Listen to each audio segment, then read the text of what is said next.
Suami fitnah aku korupsi dana perusahaannya hingga aku dipenjara. Ia pikir aku akan mati di sana. Namun ia tak tahu kalau sipir ini beri aku sesuatu hingga aku bisa balas dendam padanya. Halo Bunda. Semoga Bunda semuanya dalam keadaan sehat dan bahagia ya.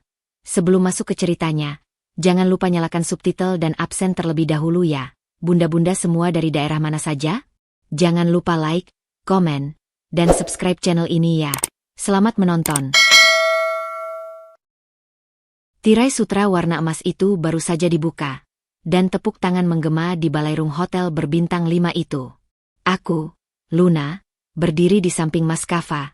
Tangan kami terkait erat di atas panggung.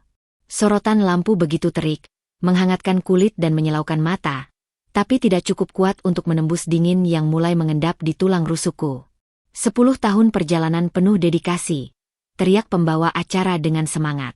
Dan di samping Mas Kava, selalu ada kekuatan dan dukungan dari Ibu Luna, belahan jiwa dan mitra sejati.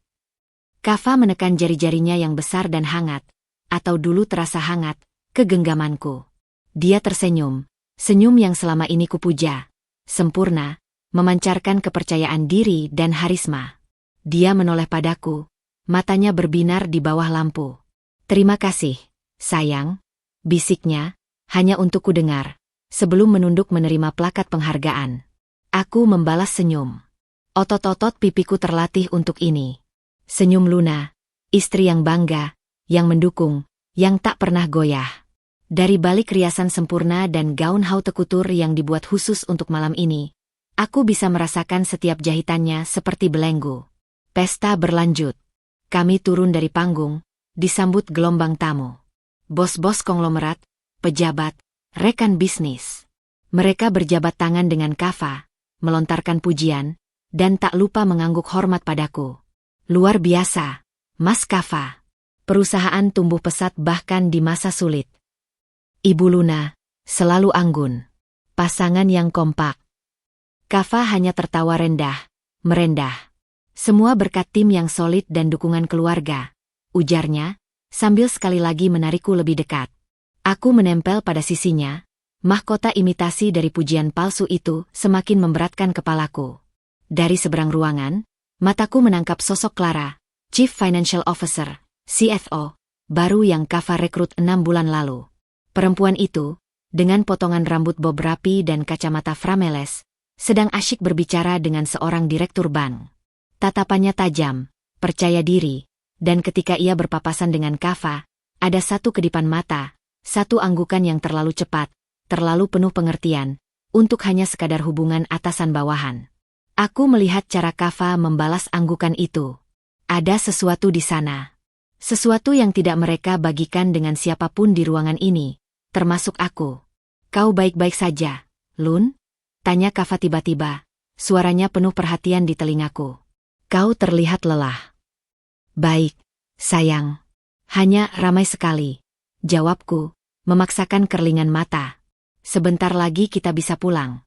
Janjinya, menempatkan segelas air putih di tanganku. Minum. Jaga kondisi. Kebaikannya terasa seperti skrip yang sudah ditulis. Sempurna, tapi tanpa jiwa. Beberapa jam kemudian, di dalam Mercedes hitam yang meluncur sunyi menuju rumah kami di Pondok Indah, ketegangan di pundakku belum juga reda. Kava sedang memeriksa ponselnya. Cahaya layar menerangi profil tegas wajahnya yang biasanya bisa membuatku terpesona. Kini, garis itu terlihat keras. Kava, suaraku pecah dalam keheningan mobil. Tentang laporan triwulan terakhir. Aku sempat melihat draftnya di mejamu kemarin. Ada beberapa angka di pos pengeluaran operasional yang melonjak drastis. Dan proyek infrastruktur di Bali itu, anggarannya membengkak hampir 2 kali lipat, tapi kemajuannya hanya 20%. Apa semuanya baik-baik saja? Dia mengangkat wajah dari ponsel. Senyumnya masih ada, tapi tidak lagi sampai ke mata. Matanya, yang biasanya hangat, sekarang terlihat seperti kaca. Luna, ucapnya dengan nada merendahkan yang halus. Sudah kukatakan, jangan buang waktu mengkhawatirkan angka-angka itu. Itu urusan Clara dan tim keuangan. Kau sudah terlalu lelah mengurus acara malam ini. Tapi aku adalah direktur administrasi perusahaanmu, Kava. Secara resmi, tanda tanganku ada di beberapa dokumen. Aku ingin memahami. Yang perlu kau pahami, potongnya, suaranya lebih tegas, tangannya menepuk pahaku seperti menenangkan anak kecil, adalah bahwa kau adalah istriku. Dan peran terbaikmu, dukungan terbesarmu, adalah dengan tetap menjadi Luna yang anggun dan percaya diri itu. Biarkan pria urusan bisnis. Kau fokus saja pada yayasan sosial kita, pada penampilan kita. Itu yang lebih berharga. Kata-katanya seperti pisau berlapis beludru. Dalam, menusuk, tapi lukanya tidak terlihat seketika. Aku terdiam, menatap keluar jendela. Bayangan kota Jakarta yang gemerlap berlari cepat, mencerminkan kekacauan dalam pikiranku. Aku ingat dulu, saat kami membangun ini dari nol. Kami berdiskusi tentang setiap angka, setiap strategi. Aku yang mengatur sistem administrasi pertamanya. Kapan semuanya berubah? Saat perusahaan membesar? Atau saat Clara datang? Mobil berhenti di depan rumah megah kami. Pelayan membuka pintu. Kava turun lebih dulu, kemudian membantuku dengan tangan yang sama yang menepuk pahaku tadi. Di pintu, dia membungkuk, mencium keningku. Percayalah padaku, Luna, bisiknya, napasnya hangat di kulitku. Aku melakukan semua ini untuk kita. Untuk masa depan kita. Kau tidak perlu khawatir tentang apapun. Aku memandang matanya, mencoba mencari secercah pria yang dulu kucintai, yang memandangku sebagai partner, bukan sekadar ornamen. Yang kudapat hanya pantulan lampu chandelier di lobi, dan kedalaman yang gelap dan tak terukur. Ya, Kava, jawabku akhirnya. Suaraku hampir tak terdengar. Aku percaya padamu. Itu adalah kalimat terakhir yang benar-benar tulus sebelum segalanya runtuh. Dan kalimat terakhir yang akan kugunakan sebagai senjata, jauh di kemudian hari, ketika mahkota palsu itu telah jatuh, dan aku menemukan bahwa terkadang, penjara yang sesungguhnya tidak selalu memiliki jeruji besi. Terkadang, penjara itu dibangun dari pujian palsu, senyum manipulatif, dan kepercayaan yang dikhianati. Batu bata yang disusun rapi oleh orang yang paling kau percayai. Ketenangan yang dipaksakan usai pesta ulang tahun itu tidak bertahan lama. Seperti kabut yang tersapu angin, wajah asli krisis mulai menampakkan diri. Aku tak lagi sekadar mengkhawatirkan angka-angka. Aku tenggelam di dalamnya. Itu dimulai dengan telepon-telepon beruntun yang selalu dijawab Kava di ruang kerjanya dengan suara rendah dan wajah berkerut. Kemudian, kedatangan klien-klien besar yang tiba-tiba membatalkan pertemuan, atau wajah-wajah bankir yang biasanya ramah menjadi kaku dan penuh pertimbangan saat kami bertemu di acara sosial. Sebagai direktur administrasi, jabatan yang kini terasa seperti gelar kosong, aku masih memiliki akses ke server internal perusahaan. Suatu siang, dengan getaran kegelisahan yang semakin menjadi, aku membuka folder laporan keuangan triwulan berjalan. Apa yang kulihat membuat darahku membeku. Arus kas negatif besar-besaran. Piutang menunggak yang umurnya sudah melebihi batas sehat. Dan yang paling mengerikan, ada beberapa transfer dana besar ke rekening yang tidak kukenal. Semuanya dilabeli, biaya proyek khusus, dengan kode yang tidak sesuai dengan sistem akuntansi standar kami. Dokumen pendukungnya tidak ada di folder digital. Atau lebih tepatnya, sengaja tidak di-upload. Kava, kita perlu bicara. Serius. Aku menahan langkahnya di depan pintu ruang kerjanya. Sore itu, mataku mungkin memancarkan kepanikan yang tak bisa lagi kusembunyikan. Dia menghela napas, terlihat sangat lelah. Lekuk di bawah matanya dalam. Luna, bukan sekarang. Sekarang, Kava. Atau aku akan menelepon auditor independen sendiri. Ancaman itu membuatnya menegak. Dia menatapku, dan untuk sesaat, aku melihat kilatan kemarahan di balik kelelahan itu. Kemudian, dia mengalah. Baik, masuk. Ruang kerjanya yang megah terasa seperti ruang interogasi. Dia duduk di balik mejanya yang besar, sementara aku memilih berdiri, terlalu gelisah untuk duduk. Aku melihat laporannya. Ini bencana. Kava. Di mana uang untuk proyek Bali itu? Transfer-transfer aneh ini ke rekening CV. Mitra Abadi, itu apa? Kenapa tidak ada dokumennya? Dia menyandarkan kepalanya di kursi, menutup mata. Kau tidak mengerti tekanan yang kuhadapi, Luna. Pasar sedang jatuh. Proyek Bali tertunda karena izin. Pemodal kita menekan. Dan ada sesuatu. Dia membuka matanya, dan kini yang kulihat adalah ketakutan. Ketakutan asli. Itu yang membuatku lunglai. Ada apa, Kava? Katakan padaku. Kita suami istri. Kita pernah melalui masa sulit bersama-sama. Itu, ada pinjaman jangka pendek. Dari pihak yang kurang bersahabat. Untuk menutupi lubang sementara.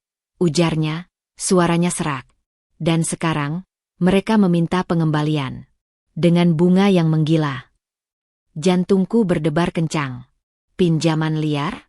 Kava, kau gila. Aku tidak punya pilihan. Aku ingin menyelamatkan perusahaan kita. Dan sekarang. Dia bangkit, berjalan mondar-mandir. Sekarang, satu-satunya cara adalah dengan meminjam, sementara dana dari proyek pemerintah yang baru kita menangkan. Dana itu sudah cair, Luna. Dana talangan itu bisa kita pakai untuk melunasi utang liar itu. Lalu kita kembalikan perlahan sebelum pemerintah melakukan pengecekan. Itu hanya soal waktu. Aku merasa dunia berputar. Itu bukan meminjam, Kava. Itu korupsi. Itu penggelapan. Bukan jika kita mengembalikannya. Itu hanya manuver keuangan. Hardiknya, tapi segera merubah taktik. Wajahnya hancur. Dia berlutut di depanku. Tangannya menggenggam erat tanganku yang dingin. Luna, sayang, aku mohon. Aku terjepit. Jika aku tidak membayar orang-orang itu, mereka tidak segan-segan. Bukan hanya perusahaan, nyawa kita, nyawamu, bisa terancam. Air matanya, atau pura-puranya, berlinang. Aku hanya butuh satu tanda tangan darimu. Sebagai direktur administrasi. Untuk mengalihkan dana itu ke rekening aman. Prosedur internal. Mereka akan lebih percaya jika ada tanda tanganmu juga. Hanya satu kali, Luna. Untuk menyelamatkan segalanya. Untuk menyelamatkan kita. Aku menggigil. Ketakutan akan ancaman yang samar, cinta yang masih tersisa untuk pria yang berlutut di depannya, dan tekanan untuk menyelamatkan kehidupan yang telah kami bangun selama 10 tahun, bertempur di dalam kepalaku. Bagaimana jika ketahuan? Tidak akan. Aku yang atur semuanya. Clara sudah menyiapkan dokumen yang aman. Kita akan mengembalikan dana itu sebelum ada yang curiga. Aku janji, Luna. Demi masa depan kita. Janji. Kata yang dulu begitu sakral, kini terasa seperti pisau. Aku melihat ke matanya yang merah. Aku melihat pada foto kami di mejanya, tersenyum bahagia. Aku berpikir pada rumah ini, kehidupan ini, dan ketakutan akan kekerasan dari debt collector liar yang kubicikan dalam pikiran. Ini salah. Sangat salah. Tapi suaranya, ketakutannya, terasa begitu nyata. Dengan tangan yang gemetar, hati yang hancur, dan naluri yang berteriak keras tapi tak terdengar. Akhirnya aku mengangguk. Leluah. Tunjukkan dokumennya. Bisikku, suaraku parau. Senyum lega yang melintas di wajahnya begitu cepat, begitu tulus, sehingga aku hampir percaya itu semua demi kebaikan kita. Hampir. Dia mengambil sebuah map dari laci terkunci mejanya. Di dalamnya, ada beberapa halaman dokumen transfer dan surat perintah pembayaran. Bahasa hukumnya rumit, tetapi intinya jelas. Mengalihkan dana proyek pemerintah senilai miliaran rupiah ke sebuah rekening escrow yang dikelola oleh firma hukum. Tidak langsung ke CV mencurigakan itu. Itu yang sedikit menenangkanku. Mungkin ini memang hanya manuver teknis yang aman. Di sini, sayang, ujarnya, menunjuk garis putus-putus di halaman terakhir. Tanda tangan Direktur Administrasi. Pulpen Montblanc-nya terasa seperti besi panas di tanganku. Nafasku tertahan. Seluruh tubuhku protes. Tapi matanya menatapku, memohon, memanipulasi. Aku melakukan ini untuk menyelamatkannya. Bisik hatiku yang naif. Ini hanya sekali. Untuk cinta kita. Dan dengan goresan tinta yang akan menjadi batu nisan kebebasanku, aku menorehkan namaku, Luna. Kava segera menyimpan dokumen itu, memelukku erat. Terima kasih. Kau telah menyelamatkanku. Menyelamatkan kita. Sekarang, semua akan baik-baik lagi.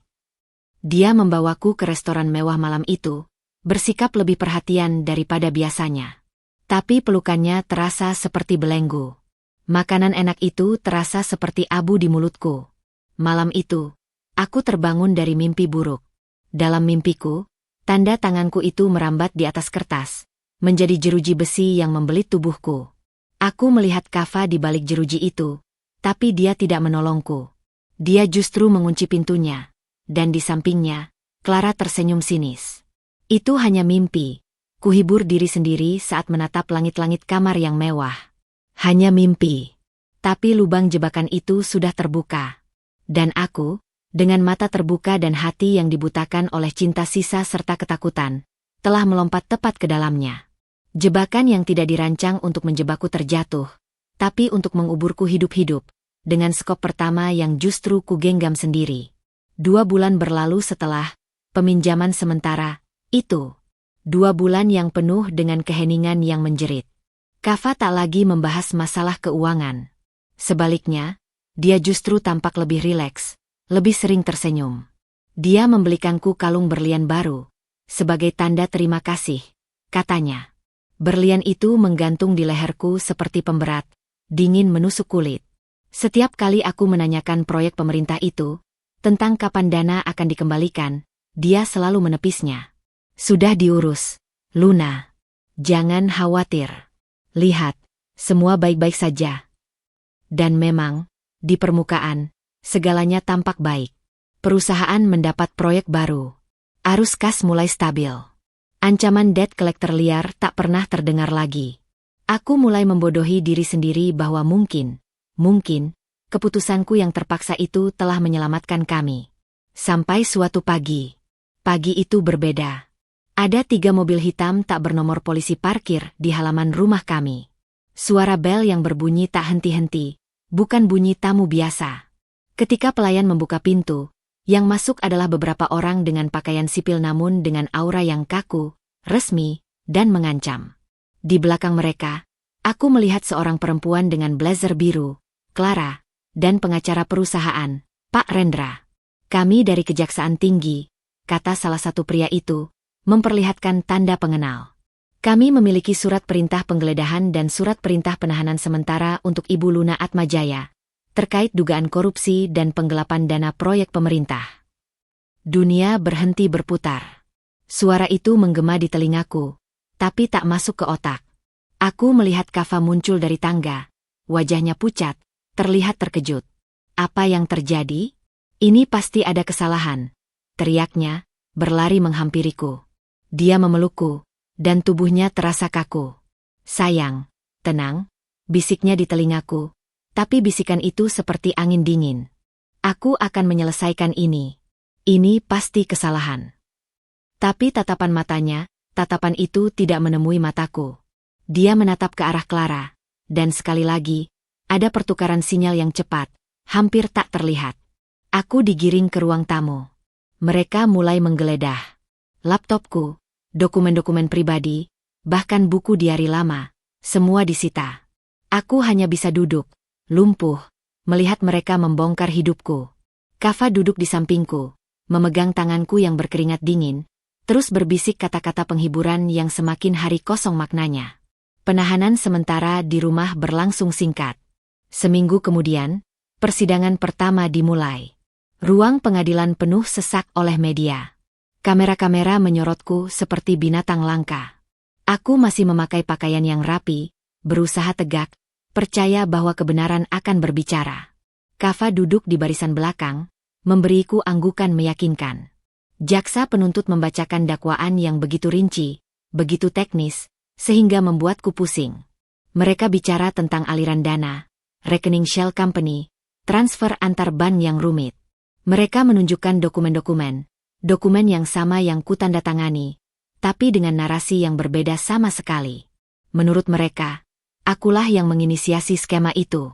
Akulah yang membuka rekening Shell, CV, Mitra Abadi, itu, rekening yang bahkan tidak pernah kudengar.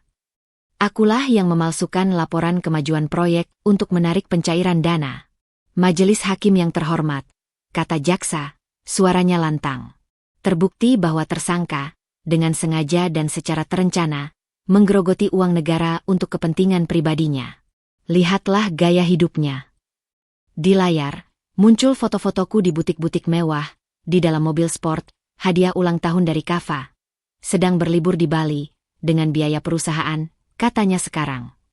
Semua dijadikan bukti living beyond means. Aku berteriak dari kursi terdakwa. Itu tidak benar. Itu hadiah dari suamiku. Liburan itu disetujui sebagai bonus. Hakim mengetuk palu. Tersangka, harap tenang. Lalu, giliran saksi-saksi. Seorang staf administrasi yang kupercaya, dengan wajah pucat dan takut, bersaksi bahwa aku yang memintanya untuk membakdata dokumen. Seorang manajer proyek yang dipecat setahun lalu bersaksi bahwa aku selalu menekannya untuk menaikkan nilai info C fiktif. Aku merasa seperti berada dalam mimpi buruk. Semua orang berbohong. Semua. Kemudian, saksi kunci dipanggil, Clara. Dia melangkah ke podium dengan langkah pasti. Blazer abu-abu, rambut rapi, tatapan tajam ke arahku, lalu beralih penuh hormat ke hakim. Saya siap bersumpah untuk mengatakan yang sebenarnya. Dan dia bercerita. Dia bercerita tentang bagaimana, sebagai CFO baru, dia menemukan ketidakberesan sistemik di Departemen Administrasi yang kupimpin. Dia menemukan celah yang kumanfaatkan. Dia bahkan menunjukkan email yang dipalsukan, dari akunku yang memintanya untuk mengatur pencairan dana proyek Bali. Dia bicara dengan logika yang dingin, data yang seolah tak terbantahkan. Sebagai orang baru, saya awalnya ragu. Katanya, suaranya bergetar palsu. Tapi Ibu Luna, dia mengancam posisi saya. Dia bilang, jika saya tidak kooperatif, dia akan meyakinkan Mas Kava untuk memecat saya. Kava, dari barisan belakang, menundukkan kepalanya, seolah malu, seolah hancur mendengar keburukan istrinya. Kemudian, puncak dari sandiwara itu tiba. Jaksa memanggil saksi terakhir, Mas Kava sendiri. Dia berjalan pelan, bahunya agak membungkuk, wajahnya menunjukkan penderitaan yang mendalam. Dia bersumpah, lalu duduk. Dia tidak menatapku. Bapak Hakim, ini sangat menyakitkan bagi saya. Suaranya parau, dipenuhi emosi yang aktingnya sempurna. Luna adalah istri saya. Cinta saya. Tapi sebagai seorang pemimpin perusahaan yang bertanggung jawab, saya harus memilih kebenaran. Dia mulai bercerita tentang bagaimana aku, perlahan-lahan berubah, setelah perusahaan sukses. Menjadi materialistis. Selalu menekannya untuk memberi lebih banyak uang.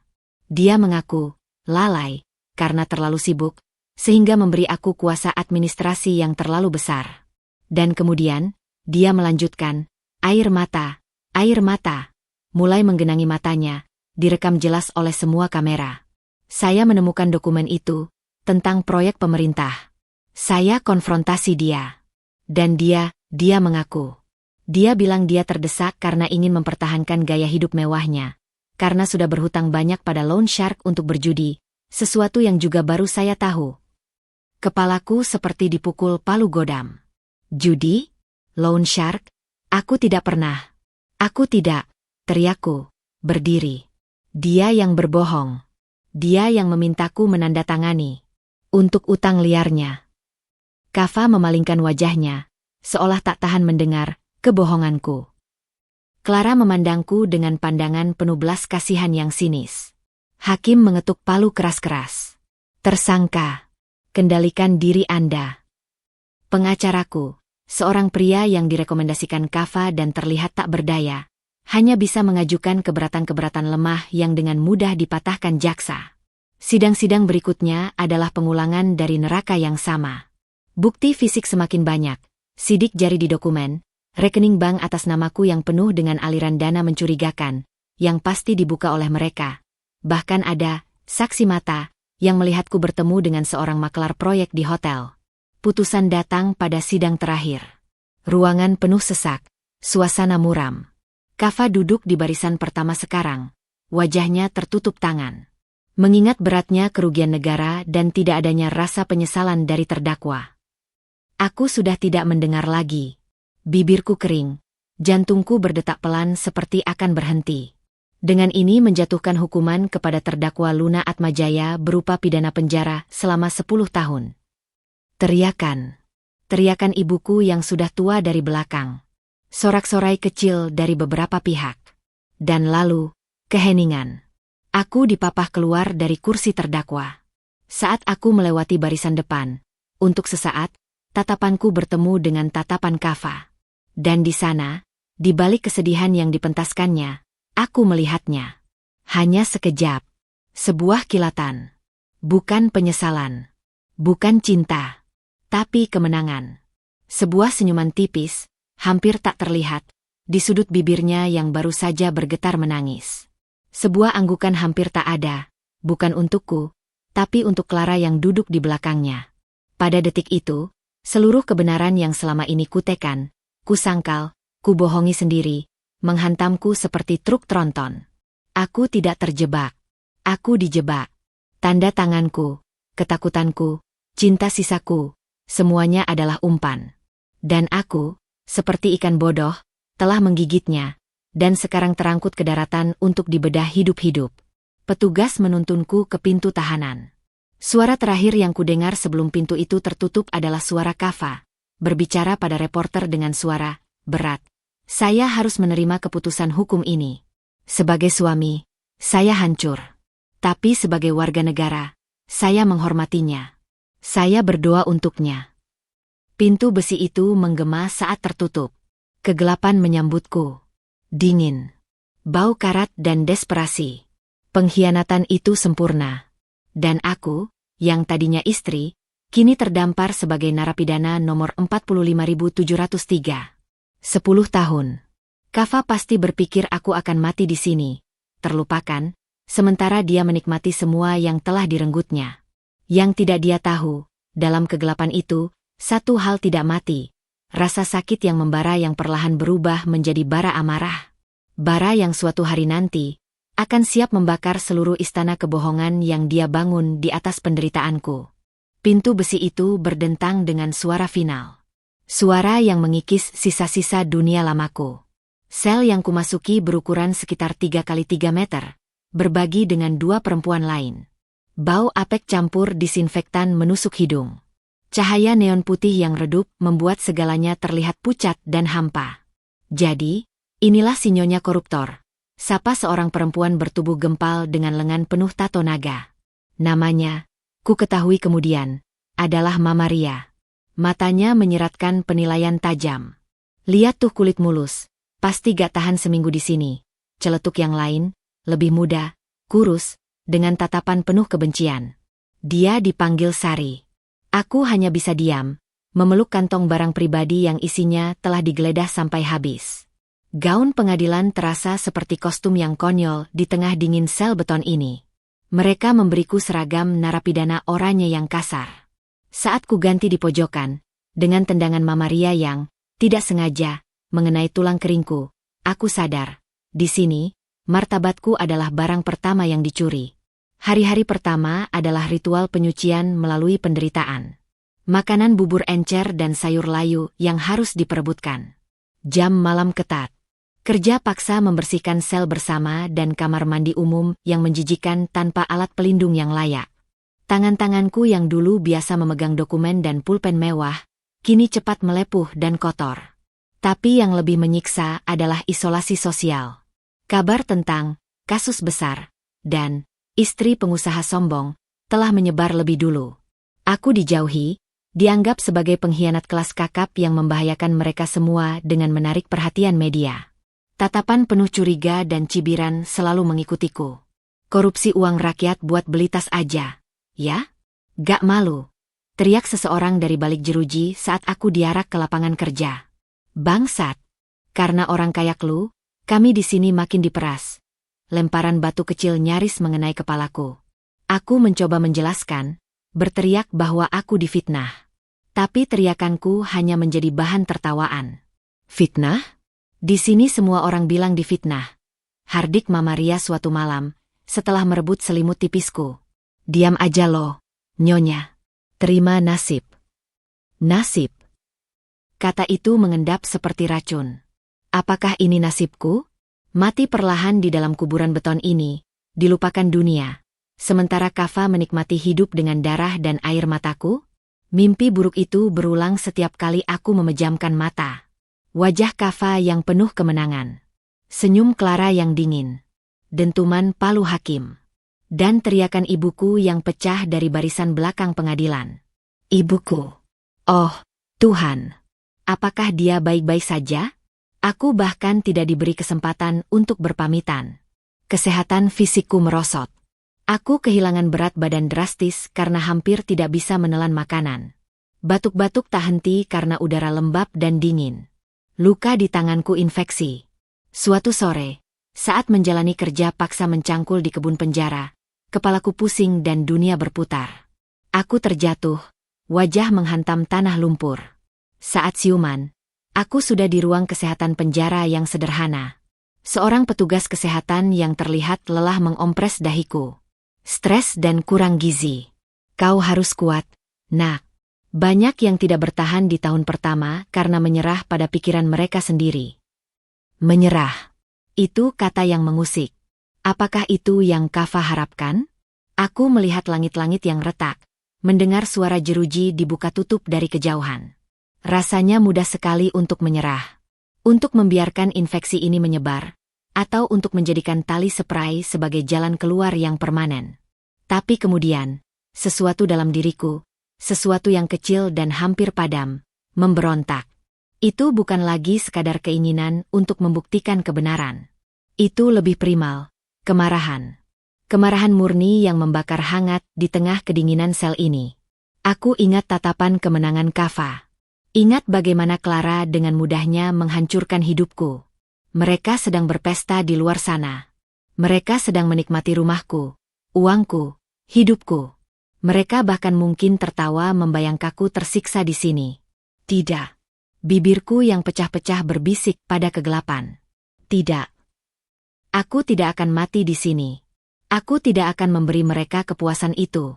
Jika mereka mengira penjara ini akan menghancurkanku, mereka keliru. Penjara ini justru akan menempa sebuah senjata baru. Senjata yang terbuat dari kesabaran, penderitaan, dan dendam yang membatu.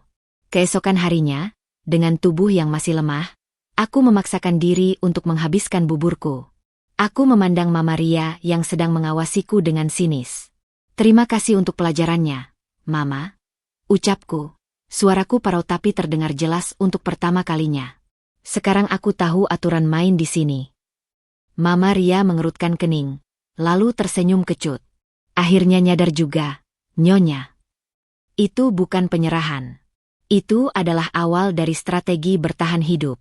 Aku mulai mempelajari hierarki di dalam penjara. Siapa yang berkuasa? Siapa yang bisa diajak bernegosiasi? Aku menggunakan sedikit skill administrasiku yang dulu untuk membantu beberapa napi yang buta huruf menulis surat untuk keluarga mereka. Perlahan, sangat perlahan, sikap permusuhan mulai mencair. Aku tetap dijauhi, tapi setidaknya lemparan batu berhenti. Malam-malam panjang di sel, alih-alih menangis, aku mulai menggunakan waktu itu untuk mengasah pikiran. Aku mengingat setiap detail perusahaan, setiap dokumen yang kulihat, setiap percakapan dengan Kava dan Clara. Aku memetakan kelemahan-kelemahan mereka dalam ingatanku. Aku berlatih mengingat nomor rekening, tanggal transfer, nama proyek. Itu adalah latihan mental yang membuatku tetap waras. Penjara ini adalah neraka. Tapi aku memutuskan untuk tidak menjadi penghuni yang pasif. Aku akan menjadi arsitek yang mempelajari setiap sudut neraka ini, setiap kelemahan sistemnya, setiap celah untuk mencari jalan keluar. Karena dari neraka inilah, suatu hari nanti, aku akan bangkit untuk membalas dendam. Dan untuk itu, aku harus tetap hidup. Bagaimanapun caranya. Jeruji besi mengurung tubuhku, tapi mereka mulai gagal mengurung pikiranku. Api yang kecil itu, yang dinyalakan oleh pengkhianatan dan dipupuk oleh penderitaan, mulai menyala stabil di dalam dadaku. Neraka bernama sel ini tidak akan menjadi kuburanku. Ia akan menjadi tempat kelahiranku kembali. Lahir sebagai Luna yang baru, seseorang yang tidak punya apa-apa lagi untuk disayangi, kecuali keinginan untuk membalaskan keadilan yang telah dicuri darinya. Setelah insiden pingsan di kebun, sikapku yang berubah perlahan menarik perhatian yang berbeda.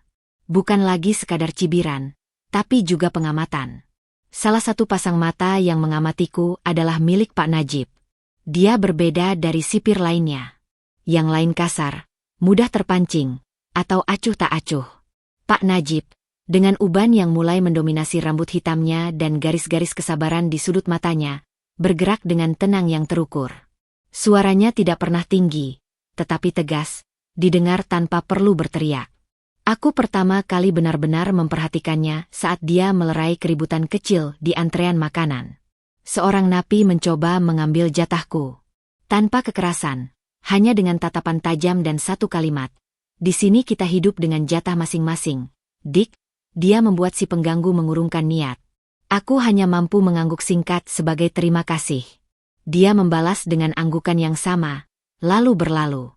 Beberapa hari kemudian, giliranku membersihkan koridor dekat ruang administrasi. Lututku masih lecet, tangan membawa lepel dan ember berat. Pak Najib lewat, berhenti sejenak.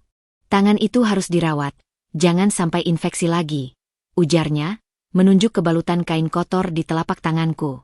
Iya, Pak. Nanti saya coba bersihkan, jawabku, tanpa menatap langsung. Nanti sore, setelah piket, datang ke ruang saya. Saya ada salep. Aku terkejut. Kebaikan tanpa pamrih adalah mata uang langka di sini. Saya tidak mau merepotkan, Pak. Bukan repot. Itu tugas saya juga. Untuk memastikan kalian tetap sehat. Lalu dia pergi, meninggalkanku dengan rasa was-was dan secercah harapan yang tidak bisa kubendung. Sore itu, dengan jantung berdebar, aku mengetuk pintu ruangannya yang sederhana. Ruangan itu rapi, ada bau kopi dan buku tua. Di dinding, foto-foto lama, termasuk satu foto dia dengan seragam polisi muda. Duduk, pintanya, sambil mengambil kotak P3K.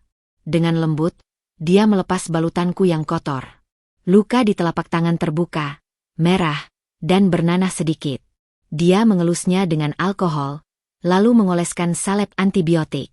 Sentuhannya ahli, tanpa sadisme seperti petugas medis lainnya yang terburu-buru. Kasus ibu cukup terkenal, ucapnya tiba-tiba, sambil membalut luka dengan perban baru. Suaranya netral, tidak menghakimi. Aku menegang. Saya difitnah, Pak. Dia mengangkat wajah, matanya bertemu mataku. Di sana, tidak ada skeptisisme yang biasa kudapati. Ada sesuatu yang lain, pengamatan mendalam. Di sini, hampir semua orang bilang difitnah, ujarnya, mengulang kata-kata Mama Ria, tapi dengan nada yang berbeda. Bukan mengejek, tapi menyatakan fakta. Tapi tidak semua orang memiliki sidang yang dihadiri media nasional, atau suami yang tampan dan terhormat sebagai saksi kunci. Jawabku, suaraku bergetar meski berusaha keras menahannya. Dia mengangguk pelan, seolah memproses sesuatu. Mas Kafa. Ya, saya ingat wajahnya dari berita. Dia terlihat sangat hancur. Akting, desisku, tak mampu menahan kepahitan. Pak Najib duduk di kursinya di seberangku. Dia tidak terburu-buru menyuruhku pergi. Ibu Luna, di tempat ini, saya sudah melihat banyak air mata. Air mata penyesalan, air mata ketakutan, air mata kepalsuan. Tapi air mata ketidakberdayaan yang sejati, itu berbeda. Dia menatapku lagi. Dan di pengadilan, dari layar TV lama di ruang ini, saya melihat ibu tidak menangis. Ibu terlihat bingung. Seperti orang yang tersesat di tengah badai tanpa tahu bagaimana bisa sampai di sana. Perkataannya menusuk langsung ke jantung kesepian yang kusembunyikan. Untuk pertama kalinya sejak masuk ke sini, seseorang melihat. Bukan melihat si koruptor, tapi melihat keadaanku. Saya memang tersesat, Pak. Aku berbisik. Air mata akhirnya menetes, malu tapi lega. Saya dituntun ke dalam badai oleh orang yang paling saya percaya. Dia menghela napas panjang.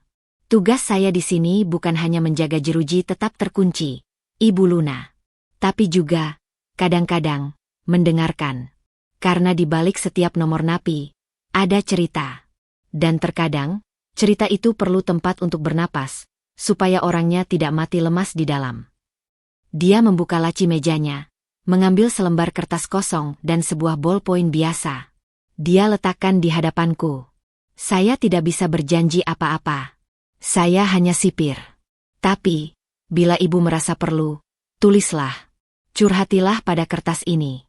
Gambarkan apa yang terjadi, apa yang ibu ingat, apa yang ibu curigai. Tidak untuk saya baca. Untuk ibu sendiri. Untuk melatih ingatan dan menjaga nalar tetap waris. Di sini, musuh terbesar adalah pikiran kita sendiri yang bisa menggerogoti kita dari dalam. Aku memandangi kertas itu seperti benda keramat. Sebuah saluran untuk kegilaan yang selama ini hanya berputar di kepalaku. Sebuah cara untuk mengorganisir kekacauan. Mengapa? Mengapa Bapak membantu saya? Tanyaku, masih tidak percaya. Dia tersenyum kecil, senyum yang penuh kepiluan. Karena saya pernah melihat cara Mas Kava memperlakukan seseorang. Bertahun-tahun lalu, sebelum ibu mungkin. Ada mantan karyawannya yang mencoba melapor pada saya. Waktu itu saya masih di kepolisian, tentang kecurigaan penggelapan kecil. Tapi laporan itu hilang, dan pria itu tiba-tiba kehilangan pekerjaannya. Istrinya, bahkan sempat masuk RSJ karena dituduh gila. Polanya, serupa. Dengungan keras di telingaku. Bukan hanya aku.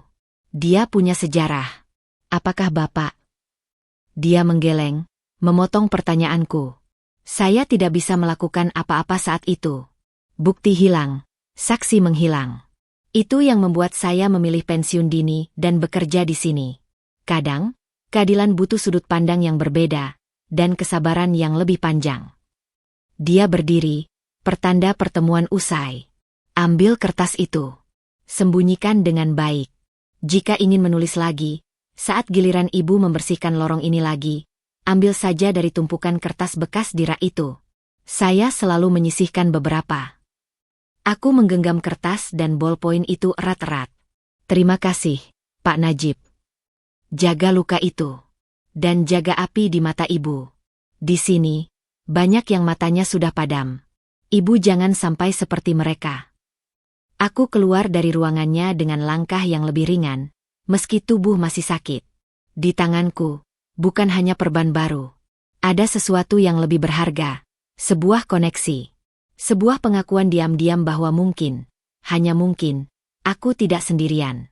Malam itu, di bawah cahaya lampu temaram sel, sementara Mama Ria dan Sari mendengkur, aku membuka kertas itu. Dengan bolpoin yang nyaris tak berintah, aku mulai menulis. Bukan tentang kesedihan, tapi tentang fakta. Tanggal 15 Maret, Kava membawa dokumen proyek Surya Bali. Rekening tujuan, escrow firma hukum, Arta Legal, tanyakan pada Pak Najib mungkin. Clara hadir di rapat tertutup tanggal 20 Maret. Topik, restrukturisasi utang. Pola, semua bukti melawan aku adalah digital kertas. Mungkin ada rekaman server backup. Kata-kata itu mengalir. Setiap kalimat adalah sebuah batu bata yang kuletakkan untuk membangun kembali ingatanku yang sempat hampir hancur. Setiap detail adalah senjata potensial. Pak Najib mungkin hanya seorang sipir tua. Tapi di neraka ini, dia adalah satu-satunya manusia yang masih menawarkan aku kertas, bukan batu. Dan pada kertas itulah, rencana pembebasanku yang pertama mulai kutuliskan. Seseorang akhirnya percaya, atau setidaknya, bersedia mendengarkan. Dan itu sudah cukup untuk membuatku bertahan 1 hari lagi. 1 hari lagi untuk berencana. 1 hari lagi mendekati hari pembalasan. Pertemuanku dengan Pak Najib di ruangannya menjadi ritual mingguan yang tak terucapkan. Selalu ada alasan, luka yang butuh perawatan, atau giliranku membersihkan area kerjanya. Setiap kali, dia akan bertanya kabar dengan suara rendah, dan aku akan bercerita sedikit, tentang tekanan dari penghuni lain, tentang mimpi buruk yang tak kunjung pergi. Dia lebih banyak mendengarkan, sesekali memberi nasihat praktis untuk bertahan hidup di dalam tembok ini. Kertas-kertas yang kuminta diam-diam mulai menumpuk di bawah tilam tipisku, disembunyikan di balik sobekan kecil kain. Aku sudah memetakan garis waktu kejadian, mencatat setiap nama yang disebut Kava dan Clara, bahkan menggambar diagram alur dana berdasarkan ingatanku yang kusurvei ulang setiap malam. Suatu malam, saat membersihkan koridor yang sepi setelah jam 9, Pak Najib memberi isyarat padaku untuk masuk ke ruangannya. Wajahnya lebih serius dari biasanya. Dia mengunci pintu dari dalam, tindakan yang sangat tidak biasa. "Duduk, Luna," ujarnya, memanggilku dengan namanya tanpa gelar untuk pertama kalinya. Di mejanya, tidak ada kotak P3K, hanya sebuah map coklat tipis. Beberapa bulan ini, saya melakukan riset kecil-kecilan. Mulainya, suaranya hampir berbisik. Seperti yang saya katakan, kasus ibu terlalu rapi. Dan nama Mas Kafa membuat penasaran saya yang lama kembali. Dia membuka map itu. Di dalamnya ada beberapa clipping koran lama yang sudah menguning, printout dari database online, dan beberapa foto buram. "Ini," katanya, menunjuk sebuah artikel dari 9 tahun lalu. Karyawan PT Kafa Makmur Sejati, nama perusahaannya dulu, seorang manajer logistik bernama Bambang Sutrisno, dilaporkan hilang. Keluarganya melapor, tapi tidak pernah ditemukan. Kasusnya menguap. Jantungku berdegup kencang. Apa hubungannya? Saya, waktu masih jadi polisi, sempat menerima laporan dari istri Bambang. Pak Najib menatap foto buram seorang perempuan dengan mata sedih. Dia curiga suaminya mengetahui sesuatu yang tidak benar tentang keuangan perusahaan, dan hendak melapor. Keesokan harinya, Bambang tidak pulang. Tidak ada bukti, tidak ada saksi. Perusahaan Kafa saat itu menyatakan Bambang mengundurkan diri dan mungkin pergi karena depresi. Dan Kafa bersih dari semua tuduhan. Bahkan tampil di TV sebagai pengusaha muda yang peduli. Pak Najib menarik napas.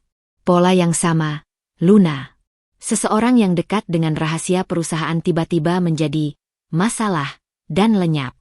Bedanya, kali ini, matanya menatapku dalam-dalam. Kali ini, dia tidak perlu membuat ibu hilang. Dia membuat ibu menjadi kambing hitam yang sempurna. Lebih canggih, lebih kejam. Aku menggigit bibirku sampai hampir berdarah. Jadi, aku bukan yang pertama. Hanya yang paling menderita karena harus menanggung beban publik. Dan ini tentang Clara. Lanjutnya, mengambil selembar printout profil LinkedIn. Clara Wijaya.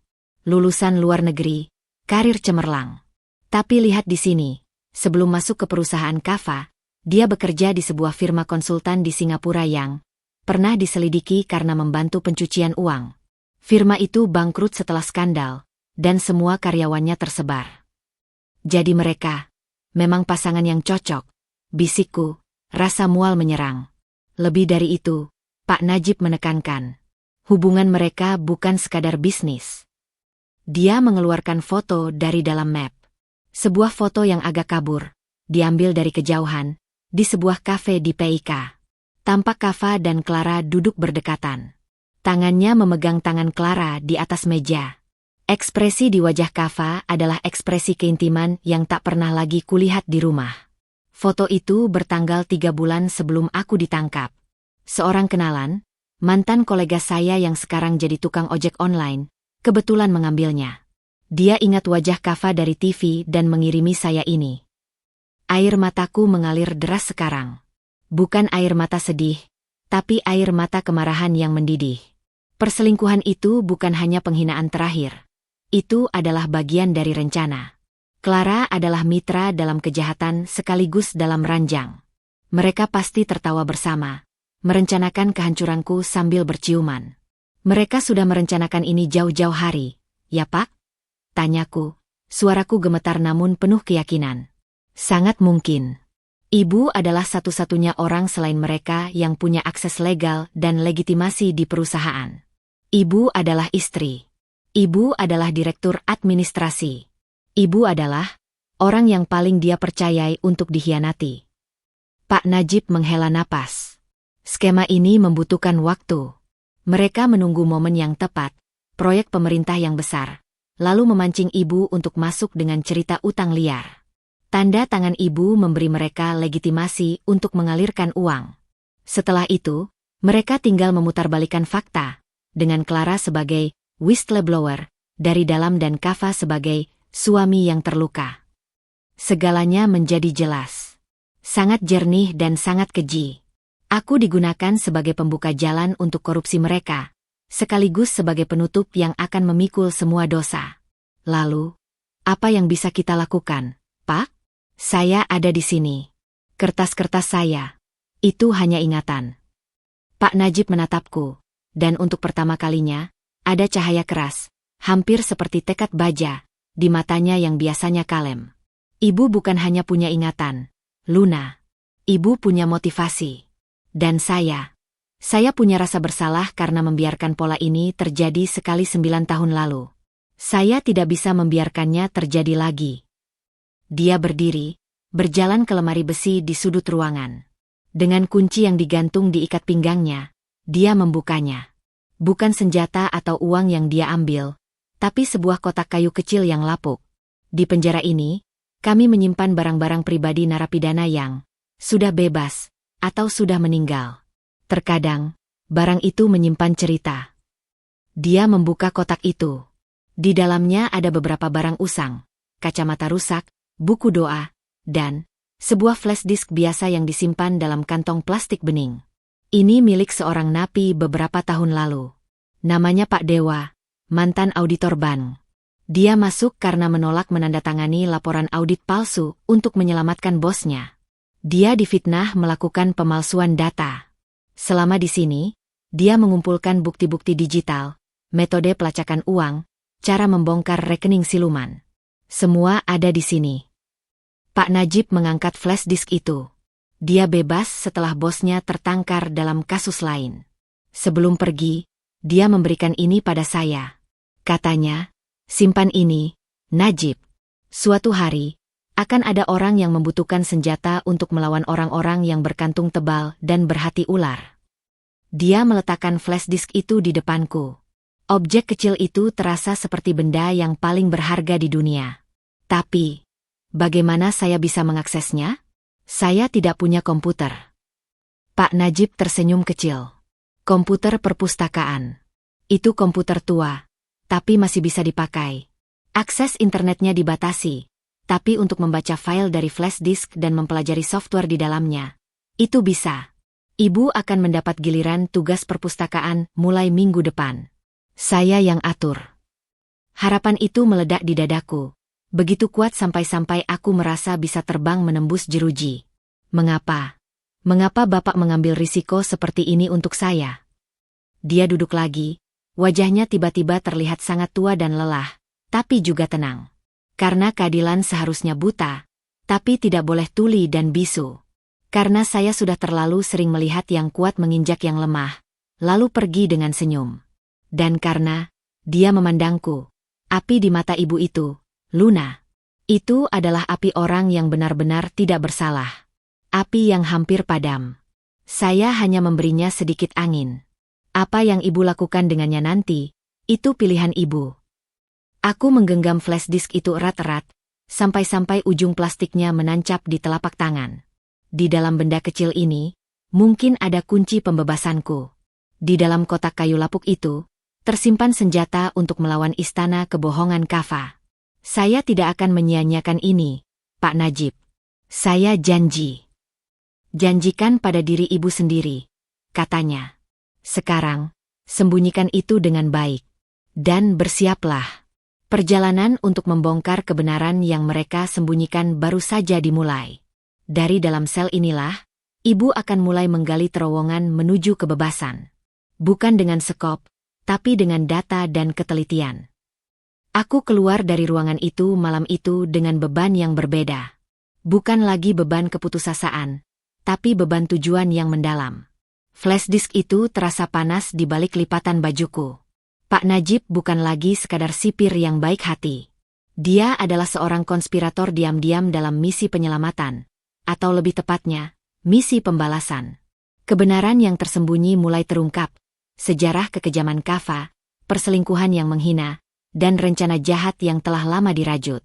Dan sekarang, aku memiliki peta untuk menggali lebih dalam lagi. Mereka mengira memenjarakanku adalah akhir. Mereka tidak tahu, ini adalah awal dari akhir bagi mereka. Flash disk itu terasa seperti bara api di balik ikatan kain yang kujadikan gantungan di dalam braku. Sepanjang perjalanan kembali ke sel, setiap langkah terasa seperti membawa bom waktu. Aku takut berjalan terlalu cepat menarik perhatian, atau terlalu lambat dan petugas jaga curiga. Untungnya, malam sudah larut, lorong-lorong hanya diterangi lampu neon yang separuh mati, dan rasa lelah menutupi kegelisahanku. Sesampai di sel, Mama Ria sudah tertidur pulas dengan dengkuran khasnya. Sari masih terbaring, matanya menerawang ke langit-langit, tapi tak peduli dengan kehadiranku. Dengan hati berdebar-debar, aku membalik badan, memunggungi mereka, dan dengan gerakan hati-hati, mengeluarkan flash disk dari persembunyiannya. Di bawah cahaya temaram yang masuk dari koridor, benda itu tampak biasa saja. Flash disk USB 2.0 berkapasitas 8 GB, merek lokal yang sudah usang, dengan tutup plastik biru yang sedikit retak. Tidak ada label, tidak ada tulisan. Tampak seperti sampah elektronik. Tapi di dalamnya, kata Pak Najib, tersimpan senjata. Malam itu adalah malam terpanjang dalam hidupku. Aku tidak bisa memejamkan mata. Pikiranku melompat dari flash disk itu ke komputer perpustakaan, ke data-data yang mungkin ada di dalamnya, lalu kembali ke wajah Kava dan Clara. Apa yang bisa kupelajari? Software forensik accounting? Teknik pelacakan blockchain untuk uang kripto? Tutorial hacking? Imajinasiku mengembara liar. Keesokan paginya, saat jam kerja piket diumumkan, jantungku langsung berdebar kencang saat mendengar namaku. Luna, perpustakaan, penataan buku dan data entry. Data entry. Dua kata yang paling indah yang pernah kudengar. Perpustakaan penjara adalah sebuah ruangan kecil dengan rak-rak kayu lapuk yang dipenuhi buku-buku sumbangan usang dan buku hukum yang sudah tidak relevan. Di sudut, ada sebuah meja kayu panjang, dan di atasnya, sebuah komputer desktop tua merek Genesis, dengan monitor tabung yang tebal. CPU-nya mengeluarkan suara dengung seperti lebah yang sekarat. Seorang sipir muda yang asyik dengan ponselnya duduk di dekat pintu, hanya sesekali melirik ke arahku.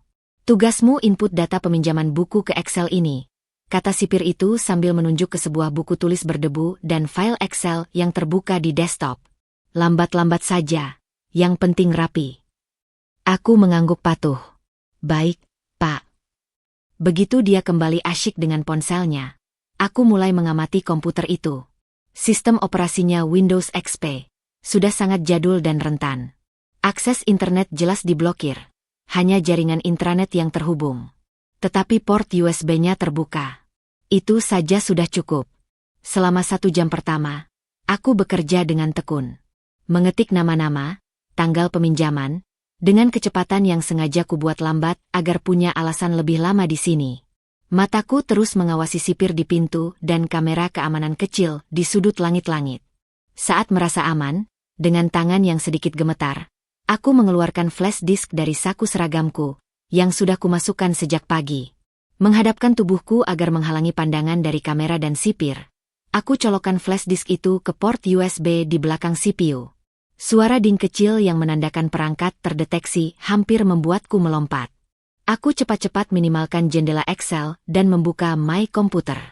Di sana, di antara drive C dan D, muncul drive baru, Removable Disk, E. Aku mengkliknya 2 kali. Isinya tidak banyak. Terdapat beberapa folder dengan nama yang sederhana. 01 Tools, 02 Tutorial, 03 References, 04 My Notes. Aku membuka folder 01 Tools terlebih dahulu. Isinya adalah beberapa file executable, exe, dan aplikasi portable. Aku membaca nama-namanya dengan mata berbinar. Recuva, pemulih file terhapus, Wireshark, analisis jaringan, TrueCrypt, enkripsi, versi lawas, autopsi, forensik toolkit, dan beberapa skrip sederhana dalam Notepad untuk melacak pola transaksi. Semua software portable, berarti bisa langsung dijalankan tanpa instalasi, sempurna untuk kondisi terbatas seperti ini. Folder 02 tutorial berisi file-file PDF dan dokumen teks. Judul-judulnya seperti Dasar-dasar forensik accounting untuk pemula, melacak jejak digital transaksi perbankan, memahami struktur shell company, teknik social engineering untuk mendapatkan informasi, mengamankan diri di dunia digital. Ini adalah kurikulum lengkap untuk menjadi detektif keuangan digital. Folder 03 References berisi contoh-contoh studi kasus nyata yang sudah dianonimisasi tentang penggelapan dana, pencucian uang, dan cara membongkarnya. Ada diagram alur, contoh laporan audit curang, dan template analisis. Yang paling menarik adalah folder 04 My Notes. Ini adalah catatan pribadi Pak Dewa, mantan auditor itu. Aku membuka file pertama. Catatan 1. Mereka pikir dengan memecat dan memenjarakanku, kebenaran akan hilang.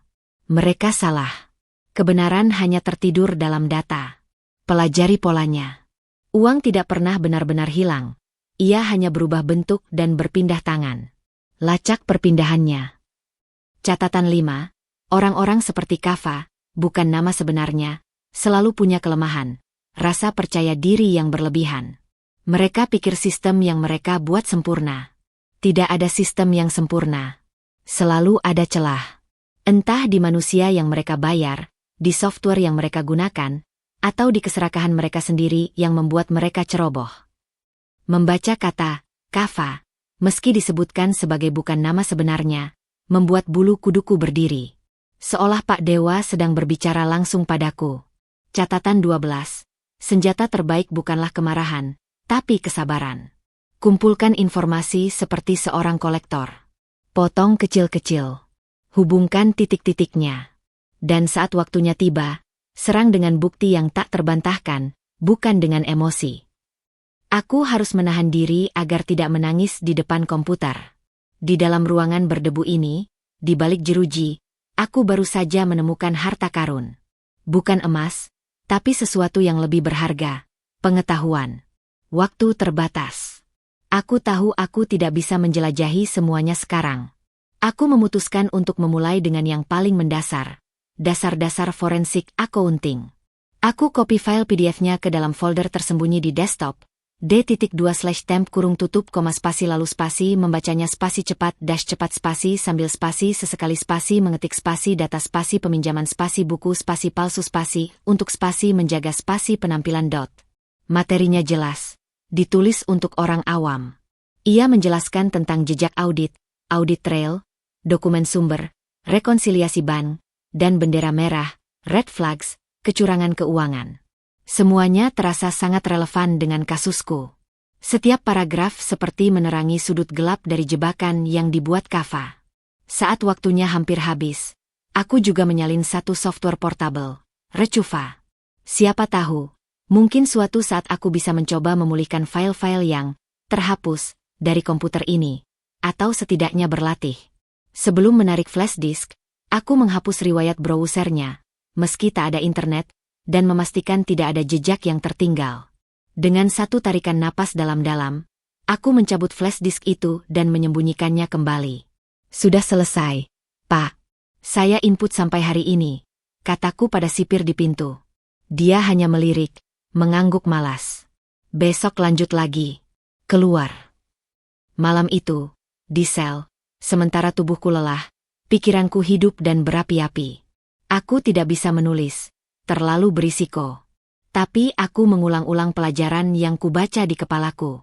Aku memvisualisasikan alur dana proyek Bali, mencoba mengidentifikasi bendera merah berdasarkan yang kubaca. Flash disk itu bukan sekadar perangkat penyimpanan. Ia adalah kunci yang membuka pintu penjara pikiran. Mereka memenjarakan tubuhku, tapi mereka tidak bisa memenjara pengetahuanku yang kini mulai tumbuh. Dan pengetahuan, seperti yang tertulis dalam catatan Pak Dewa, adalah senjata. Senjata yang akan kupelajari dengan sabar, yang akan kukuasai dalam diam, dan yang suatu hari nanti akan kutunggangi untuk menyerang balik. Pertempuran yang sebenarnya baru saja dimulai. Dan dari dalam perpustakaan usang penjara inilah, aku memulai latihan perangku. Rutinitas baruku dimulai. Setiap 3 hari sekali, berkat pengaturan Pak Najib, namaku selalu masuk dalam daftar piket perpustakaan. Tugasnya selalu sama, penataan buku dan data entry. Sipir-sipir jaga yang bergantian mulai mengenaliku sebagai si kutu buku yang pendiam, gambaran yang aman dan tidak menarik perhatian. Komputer tua itu menjadi katedralku. Di balik monitor tabung yang memancarkan cahaya biru redup, Aku menyelami dunia baru. Flashdisk Pak Dewa adalah guru yang paling sabar. Aku mempelajarinya secara sistematis. Minggu 14. Dasar-dasar pelacakan. Aku habiskan waktu untuk memahami forensik accounting. Aku belajar tentang audit trail, jejak digital setiap transaksi. Aku pahami bagaimana uang yang dicuri biasanya dipindahkan melalui beberapa lapisan. Layering dari rekening perusahaan ke rekening shell, lalu ke trust fund, kadang berpindah antar negara, sebelum akhirnya ditarik sebagai uang bersih. Aku catat semua ini di pikiran, karena menulis di kertas terlalu berisiko. Setiap malam di sel, aku mengulang pelajaran dengan mata terpejam, menggambar diagram alur udara dengan jari di atas kain tipis. Minggu 58. Teknik digital. Aku mulai bereksperimen dengan software di flashdisk. Recuva berhasil memulihkan beberapa file dokumen lama yang terhapus dari komputer perpustakaan. Kebanyakan hanya jadwal piket atau daftar buku rusak. Tapi itu latihan yang berharga. Aku pelajari cara Wireshark membaca paket data, meski di jaringan intranet terisolasi, polanya sederhana. Dan yang paling penting, aku pahami prinsip enkripsi dan steganografi, menyembunyikan data dalam file lain, dari catatan Pak Dewa. Suatu sore, Pak Najib memberiku jajanan, beberapa lembar printout dari luar. Bukan sembarang printout, tapi laporan keuangan kuartalan perusahaan Kava yang dipublikasikan secara resmi. Ada juga clipping berita kecil tentang acara amal Kava bersama Clara. Foto mereka berdampingan dengan senyum lebar di bawah spanduk PT Kava Makmur Sejahtera Peduli. Baca sambil makan kue, bisiknya sambil lalu, meninggalkan sebungkus nastar dalam bungkus koran. Nastar itu biasa saja, tapi koran pembungkusnya adalah halaman bisnis dengan artikel tentang kesuksesan Kava bangkit dari keterpurukan. Kata, keterpurukan, itu mengacu pada skandal korupsi yang dilakukan istrinya. Rasa mual dan amarah naik, tapi aku segera menekannya. Amarah adalah energi yang boros. Aku perlu fokus. Aku gunakan laporan keuangan itu sebagai studi kasus langsung. Dengan pengetahuan forensik accounting yang masih dasar, aku mulai menganalisis. Dan aku menemukan keanehan. Meski perusahaan bangkit, ada pos pengeluaran, konsultan manajemen, yang membengkak luar biasa, dibayarkan ke sebuah firma bernama Cakra Consulting di Singapura. Namanya tidak asing. Setelah menyelami folder references di flashdisk, aku menemukan pola. Cakra Consulting muncul dalam satu studi kasus pencucian uang sebagai shell company klasik. Mereka tidak berhenti, pikirku. Mereka masih mengalirkan uang. Minggu September 12, Psikologi dan Pola dari catatan Pak Dewa, aku belajar bahwa pelaku kejahatan keuangan seringkali terjebak dalam pola dan kesombongan. Aku mulai mempelajari Kava dan Clara bukan sebagai mantan suami dan rival, tapi sebagai subjek analisis. Apa kelemahan mereka? Kava, narsisistik, haus pengakuan publik, percaya diri berlebihan. Clara, cerdas tapi licik, mungkin punya ambisi pribadi yang bahkan melampaui kesetiaan pada Kava. Aku juga mulai memperhatikan lingkungan penjara dengan mata baru. Hierarki, korupsi kecil-kecilan di antara sipir, jaringan komunikasi informal antar napi, semua adalah sistem. Dan setiap sistem memiliki celah. Aku belajar dari Mama Ria, yang meski kasar, ternyata memiliki jaringan informasi yang luas. Dengan membantunya menulis surat untuk anaknya yang mau ujian, aku mendapat perlindungan, tidak resmi dan akses pada gosip. Dari gosip itu, aku tahu sipir mana yang bisa diajak kerjasama, siapa yang sering bolos tugas, dan jam-jam di mana pengawasan paling longgar. Konflik internal dan ujian bukan berarti semuanya mulus.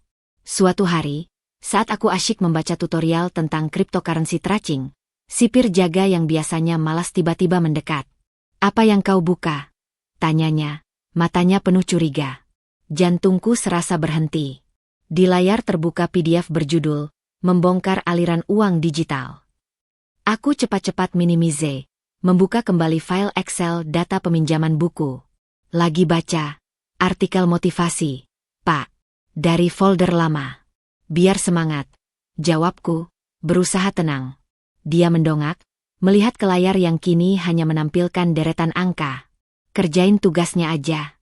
Jangan buka-buka yang aneh. Ya, Pak. Insiden itu membuatku lebih berhati-hati.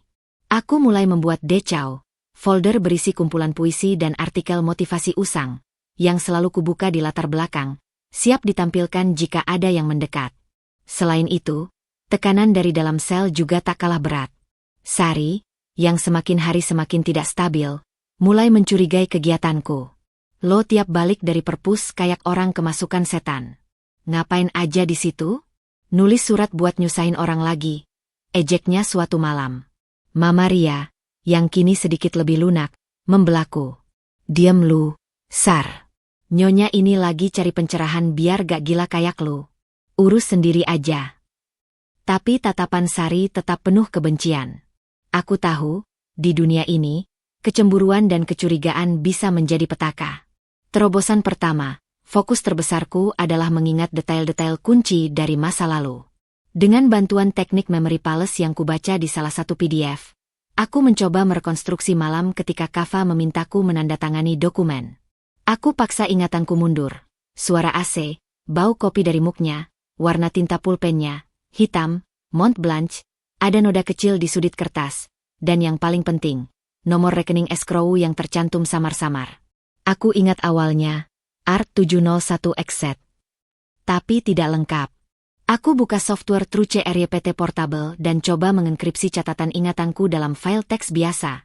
Lalu kusembunyikan dalam file gambar screensaver Windows yang tidak mencurigakan. Ini latihan untuk nanti, jika aku punya data nyata untuk dilindungi. Pendidikan dalam penjara ini mengubahku. Bukan hanya pengetahuanku yang bertambah. Caraku memandang dunia berubah. Segala sesuatu adalah data, pola, dan celah keamanan. Kesedihan dan kemarahan yang dulu menggerogoti kini dialihkan menjadi tenaga untuk memecahkan teka-teki besar. Bagaimana membongkar sistem kebohongan Kava. Setiap hari, aku menatap foto clipping Kava dan Clara yang kusembunyikan di balik sampul buku hukum. Senyum mereka dulu membuatku hancur. Sekarang, senyum itu adalah target. Mereka adalah sistem yang harus dibongkar. Kode yang harus dipecahkan. Pak Najib, dalam kunjungan mingguan diam-diam, hanya bertanya, sudah sampai mana? Aku jawab dengan mata berbinar. Saya mulai melihat polanya, Pak. Dia mengangguk, puas. Hati-hati. Kesabaran adalah bagian dari strategi. Aku mengerti. Ini bukan sprint, tapi maraton. Dan aku sedang mempersenjatai diri untuk setiap kilometer yang akan ditempuh. Dari narapidana nomor 45703, aku perlahan berubah menjadi seorang analis forensik digital yang terpaksa, seorang tahanan yang justru sedang membangun alat untuk membebaskan dirinya sendiri dari hukuman yang tidak adil. Mereka mengira penjara membuatku bodoh dan pasrah. Justru sebaliknya, dalam kurungan, pikiranku terbang lebih bebas dan tajam daripada sebelumnya. Setelah 3 bulan bergulat dengan teori, waktunya untuk praktik. Kesempatan itu datang dalam bentuk program rehabilitasi dan keterampilan yang digembar-gemborkan oleh kepala penjara. Salah satu programnya adalah kursus komputer dasar untuk membekali napi dengan kemampuan administrasi. Kelas diadakan 2 kali seminggu di ruang perpustakaan yang sama, dengan komputer yang sama. Aku adalah peserta paling antusias. Dan berkat rekomendasi Pak Najib yang halus, aku ditunjuk sebagai asisten instruktur, sebuah peran yang memberiku akses lebih lama dan sedikit kebebasan di depan komputer. Instrukturnya, seorang guru sukarelawan dari luar yang baik hati namun kurang melek teknologi, seringkali kebingungan dengan komputer tua itu. Ibu Luna tolong bantu. Ya, printernya error lagi. Atau, file presentasi saya tidak bisa dibuka. Aku dengan senang hati membantu, sambil diam-diam memanfaatkan setiap detik ekstra. Target pertamaku bukanlah internet. Itu terlalu terkunci rapat, melainkan jejak digital lama yang tertinggal. Teori dari flash disk Pak Dewa mengatakan, sistem, terutama sistem lama, jarang dibersihkan dengan sempurna. Temporary files, cache, bahkan backup registry sering menyimpan potongan informasi. Perusahaan Kava tentu memiliki sistem IT yang lebih canggih, tapi Kava sendiri, dengan kesombongannya, pernah membanggakan betapa dia menguasai teknologi dengan mengakses server perusahaan dari mana saja, termasuk dari rumah. Dan aku ingat, ada satu laptop lama milik perusahaan yang biasanya dia tinggalkan di rumah, yang kupakai sesekali untuk mengurus yayasan sosial kami. Aku tidak bisa mengakses laptop itu. Tapi aku bisa berlatih memulihkan data pada komputer perpustakaan ini. Dengan software Recuva, aku melakukan deep scan pada harddisk komputer. Hasilnya mengejutkan. Ribuan file terhapus, muncul. Laporan keuangan penjara dari tahun 2010, daftar nama napi lama, bahkan draft surat cinta seorang sipir. Ini hanya latihan. Tapi aku belajar pola, bagaimana file tersembunyi, ekstensi yang diubah, dan cara mengenali file yang sengaja disembunyikan. Lalu, terobosan datang dari arah yang tak terduga. Suatu siang, saat membersihkan rak buku paling atas, sebuah buku lawas terjatuh. Buku itu berjudul Hukum Dagang Indonesia, edisi 1995. Saat aku memungutnya, secarik kertas rontok dari sela-sela halaman. Bukan kertas biasa. Itu adalah printout email yang sudah memudar. Dari K. Ardian Kavamakmur Co. ID. Kepada C. Wijaya Global Consul SG. Tanggal 1 bulan sebelum penangkapan. Subjek, struktur baru. Isinya hanya potongan, karena printnya terputus. Setuju dengan usulanmu. Rekening di BVI sudah siap. Dana dari proyek Surya Bali akan dialirkan melalui Arta Legal dulu, baru kita putar. Pastikan Luna yang tanda. Dia tidak akan tahu apa-apa. Setelah itu, kita pakai skema seperti yang kita bicarakan untuk menyelesaikan masalah. PT baru di Singapura sudah berdiri, siap menerima aliran tahap 2. Tangannya gemetar memegang kertas itu. Aliran darah terasa membeku. K. Ardian adalah Kava Ardian. C. Wijaya adalah Clara. BVI adalah British Virgin Island, surga pajak. Arta Legal adalah firma hukum yang disebut dalam dokumen yang kutandatangani. Dan, menyelesaikan masalah, itu adalah aku. Ini adalah bukti langsung. Tapi ini hanya secarik kertas printout yang sudah lama. Di pengadilan, akan dengan mudah dinyatakan palsu. Namun bagiku, ini adalah konfirmasi. Ini adalah jejak digital yang menjadi fisik. Tapi siapa yang menyimpan ini? Dan mengapa di buku ini? Aku cepat melihat sekeliling, lalu menyembunyikan kertas itu di balik pakaianku. Malam itu, aku menunjukkan kertas itu pada Pak Najib di ruangannya. Matanya melebar. Ini sangat berisiko, Luna. Jika ketahuan. Tapi ini nyata, Pak. Ini membuktikan rencana mereka. Bagaimana ini bisa ada di sini? Pak Najib berpikir sejenak. Pak Dewa, mantan auditor itu. Dia dihukum sekitar 5 tahun lalu. Mungkin saja dia punya koneksi atau informasi tentang kasus-kasus korupsi lain. Atau mungkin, ini adalah kebetulan yang disengaja Tuhan. Dia menghela napas. Kita harus berpikir. Kertas ini berharga tapi rapuh. Kita butuh bukti digital asli, yang bisa dilacak sumbernya. Aku mengangguk. Pikiran berjalan cepat. Email. Kita perlu akses ke email mereka, atau setidaknya server perusahaan. Yang tidak mungkin kita raih dari sini, kata Pak Najib. Tidak langsung, bisikku, sebuah ide mulai terbentuk. Tapi, apakah mungkin mereka ceroboh? Kava suka pamer. Dulu, di rumah, password untuk banyak hal adalah variasi dari tanggal lahir anaknya. Anak dari pernikahan pertamanya yang sudah meninggal. Dia menganggap itu sentimental dan aman. Kamu ingat email perusahaan dia? k.ardian@kavamakmur.co.id. Saya yakin. Dan kamu pikir kita bisa menebak passwordnya? Bukan menebak, tapi mencoba pola. Jika kita bisa mengakses emailnya, bahkan sekilas. Aku tahu ini terdengar gila. Komputer di sini tidak bisa akses internet eksternal, Luna. Tapi, bisa untuk akses tertentu. Jika di-bypass, ujarku, teringat salah satu tutorial tentang proxy dan VPN dasar di flash disk. Jaringan intranet penjara terhubung ke server pusat kementerian. Dari sana, ada jalur terbatas untuk akses tertentu, mungkin untuk laporan. Jika kita bisa menyusup ke sesi yang sudah login, atau menggunakan celah. Pak Najib menggeleng, tapi matanya berbinar. Itu sangat berbahaya. Jika terdeteksi, Kita berdua akan masuk sel isolasi, atau lebih buruk. Tapi jika berhasil, desisku. Akhirnya, kami memutuskan untuk tidak terburu-buru. Kertas itu kami foto dengan hati-hati menggunakan ponsel tua Pak Najib, yang dia sembunyikan dengan risiko besar. Lalu kertas aslinya dibakar sampai jadi abu di asbaknya. Bukti fisiknya hilang, tapi salinan digitalnya ada. Beberapa hari kemudian, saat kelas komputer, instruktur, sukarelawan itu memberikan materi tentang email dan etika berkomunikasi digital. Dia mendemonstrasikan login ke email Gmail pribadinya. Saat dia selesai dan pergi ke belakang untuk mengambil air, dia lupa logout. Ini kesempatan. Jantungku berdebar kencang. Dengan cepat, aku tutup tab browsernya dan membuka tab baru. Aku ketikkan alamat webmail perusahaan, mail kafamakmur.co.id. Halaman login muncul.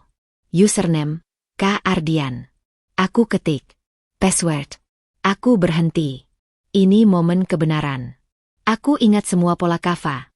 Nama anak pertamanya yang meninggal, bintang, ditambah tanggal lahirnya, 120.799.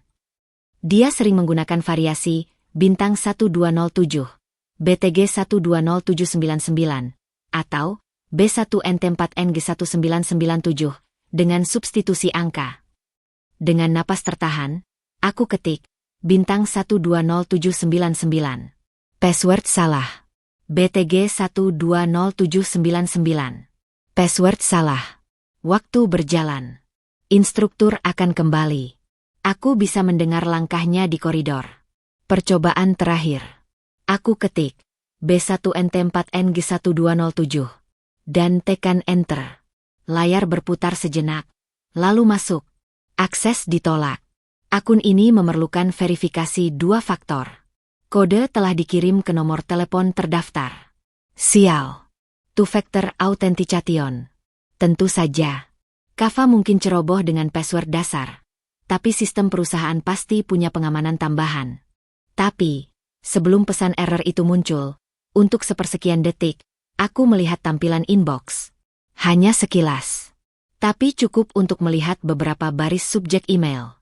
Laporan Q3 dari Cakra Consulting. Konfirmasi transfer ke akun BVI 4472. Rapat dengan Kejaksaan Re. Kasus Luna. Dan yang terakhir, dari Clara, untuk Bapak dan saya saja. Layar kemudian berubah menjadi permintaan kode verifikasi. Aku cepat-cepat menutup browser, menghapus histori, dan kembali ke desktop tepat saat instruktur masuk kembali. Ada masalah, Bu Luna? Tidak, Pak. Cuma browsernya lambat sekali. Jawabku, berusaha membuat suara tetap tenang sementara jantungku hampir meledak. Aku tidak mendapatkan akses penuh. Tapi aku mendapatkan sesuatu yang mungkin lebih berharga. Konfirmasi langsung bahwa email itu nyata dan masih aktif, dan subjek-subjek itu, mereka adalah peta harta karun. Malam itu, aku tidak bisa tidur. Otakku memproses informasi baru. Cakra Consulting, Shell Company di Singapura. BVI 4472, rekening di British Virgin Island. Dan email Clara yang intim, untuk Bapak dan saya saja. Aku sekarang punya target yang spesifik. Jejak digital pertamaku bukanlah bukti yang siap diajukan ke pengadilan. Tapi ia adalah kunci yang membuka peti yang berisi peta menuju bukti-bukti itu. Aku tahu mereka masih aktif melakukan korupsi. Aku tahu mereka masih menggunakan pola yang sama. Dan yang paling penting, aku tahu bahwa dengan ketelitian dan kesempatan, mungkin, hanya mungkin, jejak digital itu bisa dilacak lebih dalam.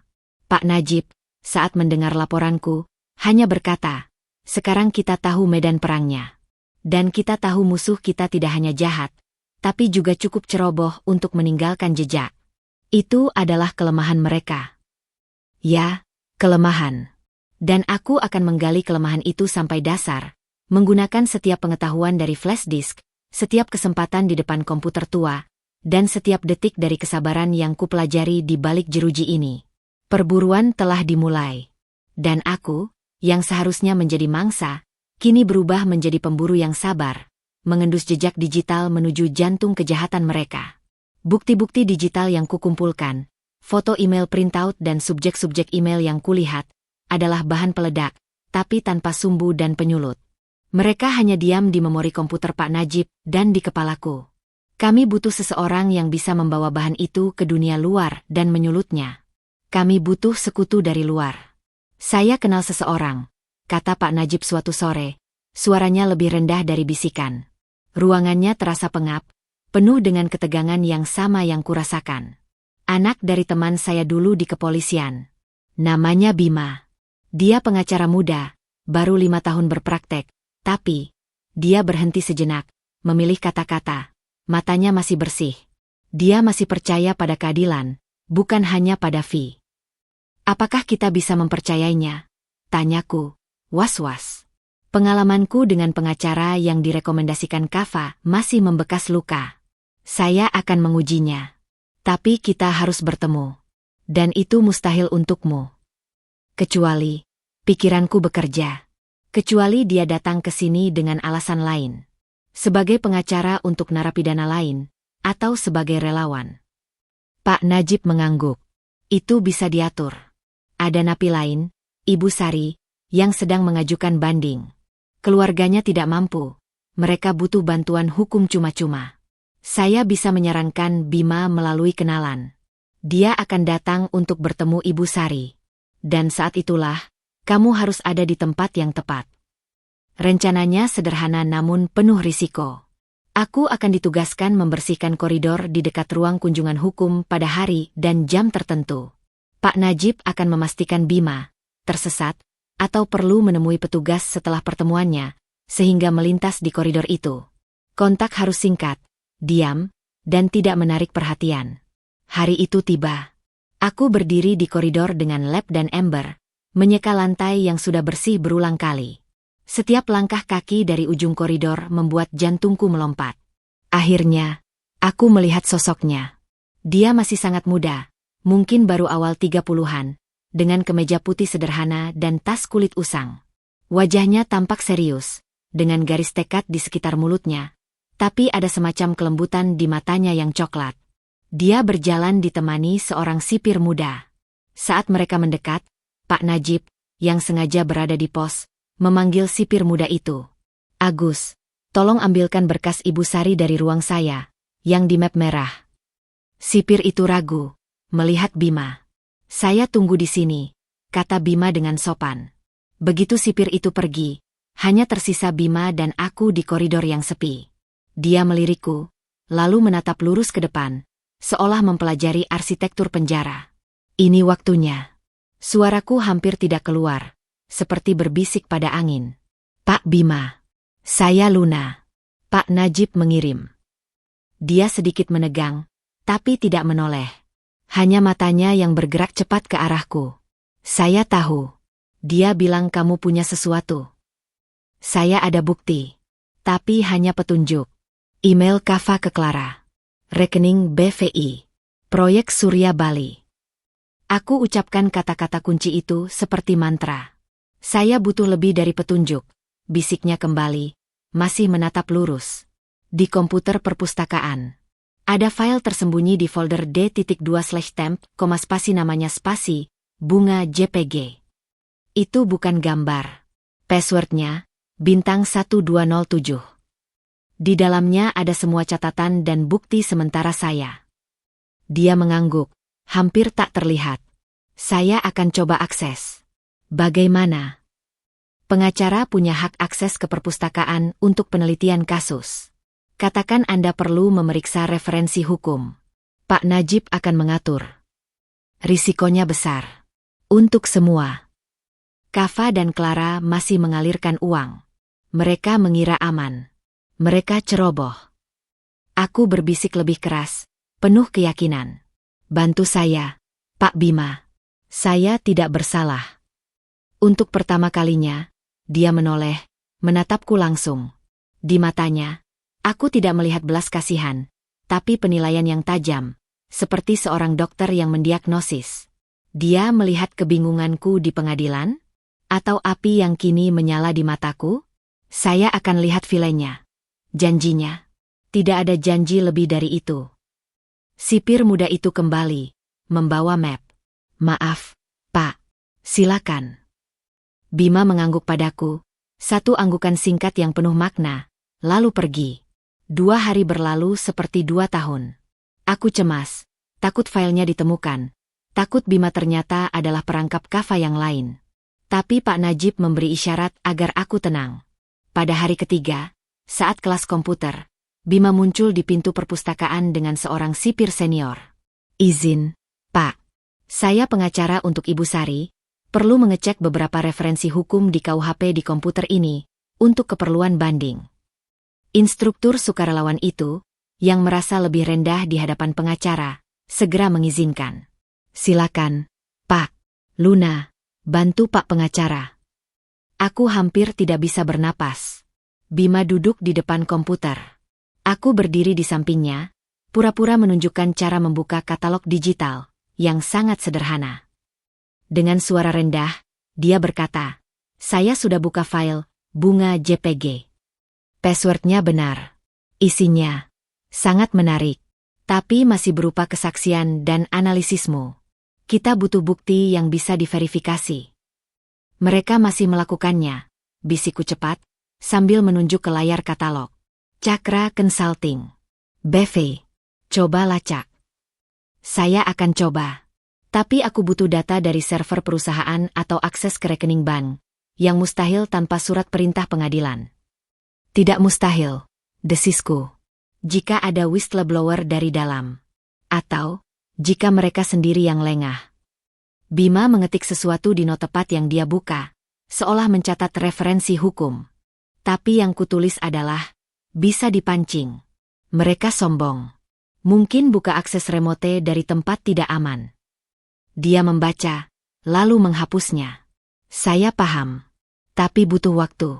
Dan saya perlu alasan hukum untuk membuka kembali kasus ini. Kasus baru. Bisikku. Mereka masih melakukan sekarang. Bukan kasus lama saya. Mata Bima berbinar. Itu adalah sudut pandang yang cerdik. Meminta peninjauan kembali, PK, untuk kasusku akan sulit tanpa bukti baru yang solid. Tapi melaporkan kecurigaan kejahatan berlanjut yang melibatkan Kava dan Clara adalah hal yang berbeda.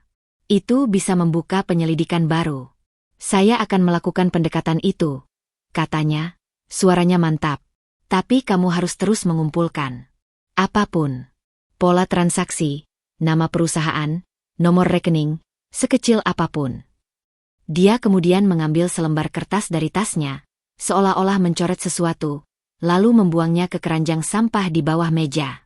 Setelah dia pergi, dengan hati berdebar-debar, aku mengambil kertas itu saat membuang sampah.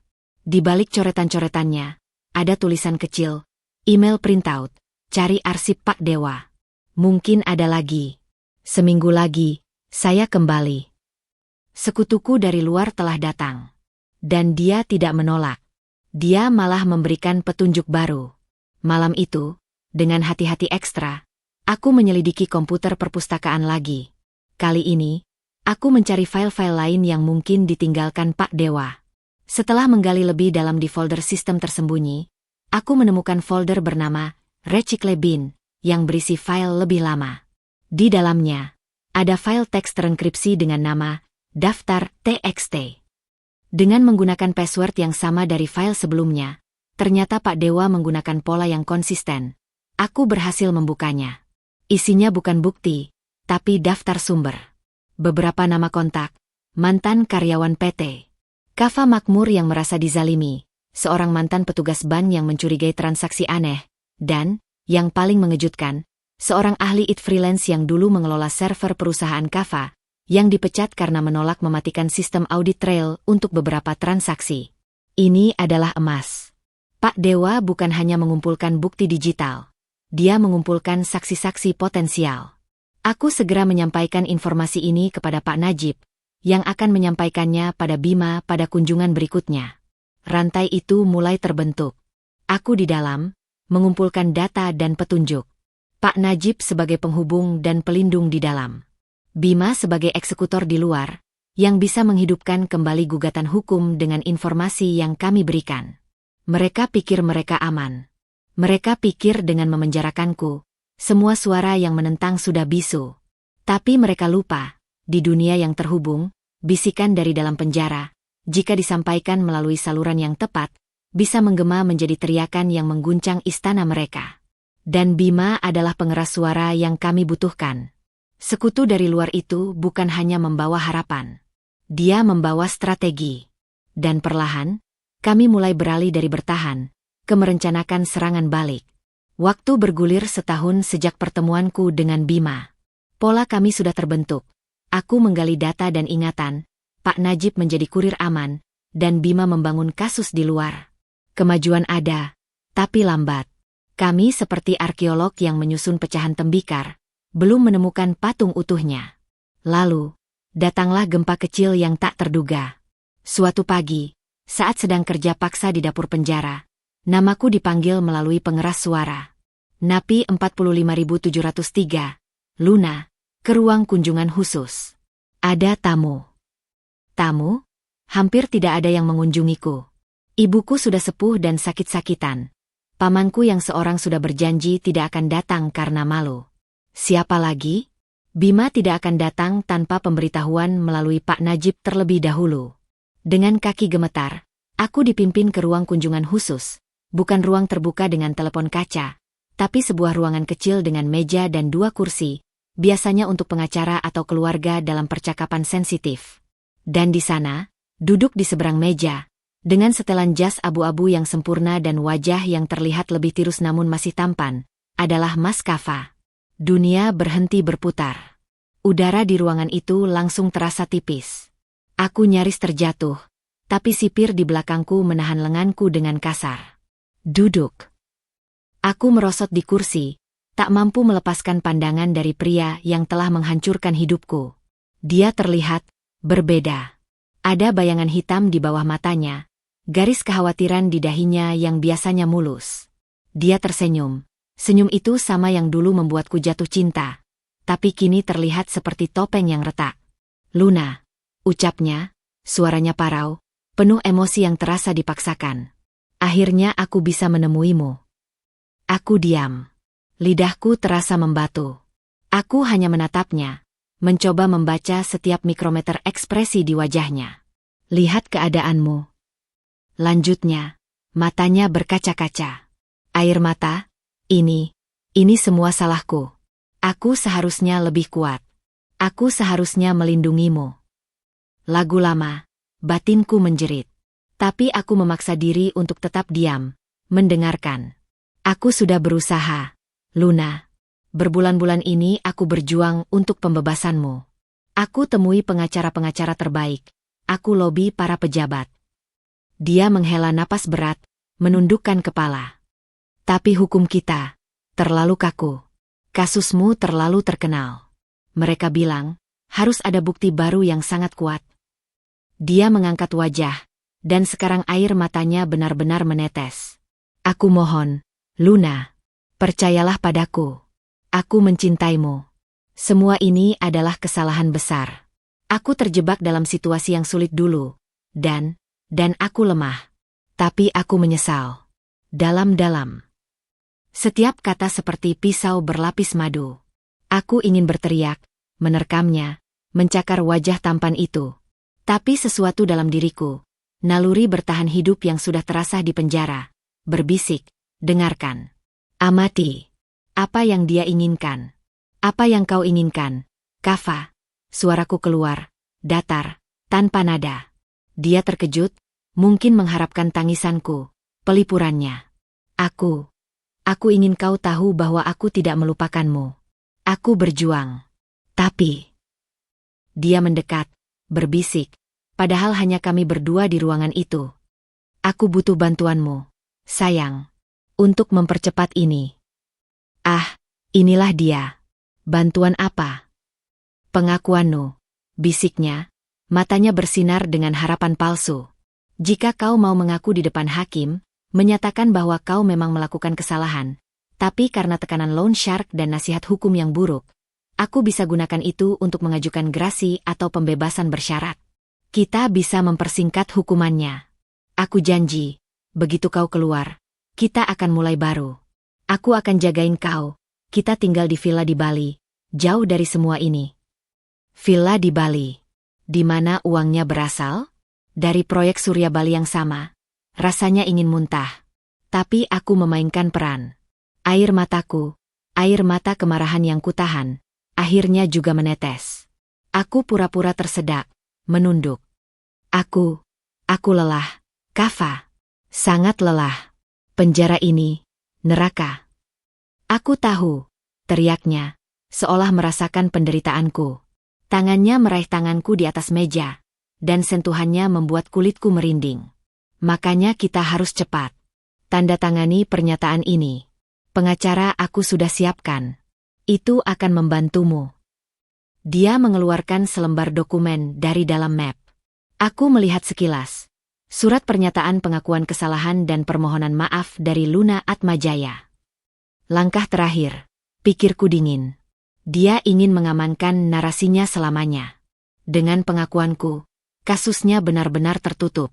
Tidak akan ada PK, tidak ada penyelidikan baru. Aku akan mengukuhkan sendiri keterlibatanku. Aku menarik tanganku pelan. Aku butuh waktu untuk memikirkannya. Ini berat. Tapi, Luna, ibu saya, potongku, memainkan kartu emosional yang lain. Dia, bagaimana ibuku? Kau janji akan merawatnya.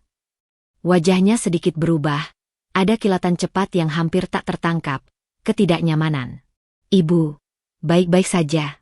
Aku tempatkan di panti jompo terbaik. Tapi dia sangat merindukanmu. Makanya kita harus cepat.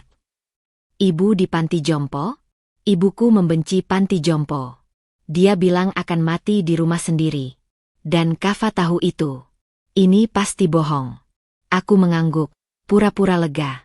Baiklah, beri aku seminggu untuk berdoa dan memutuskan.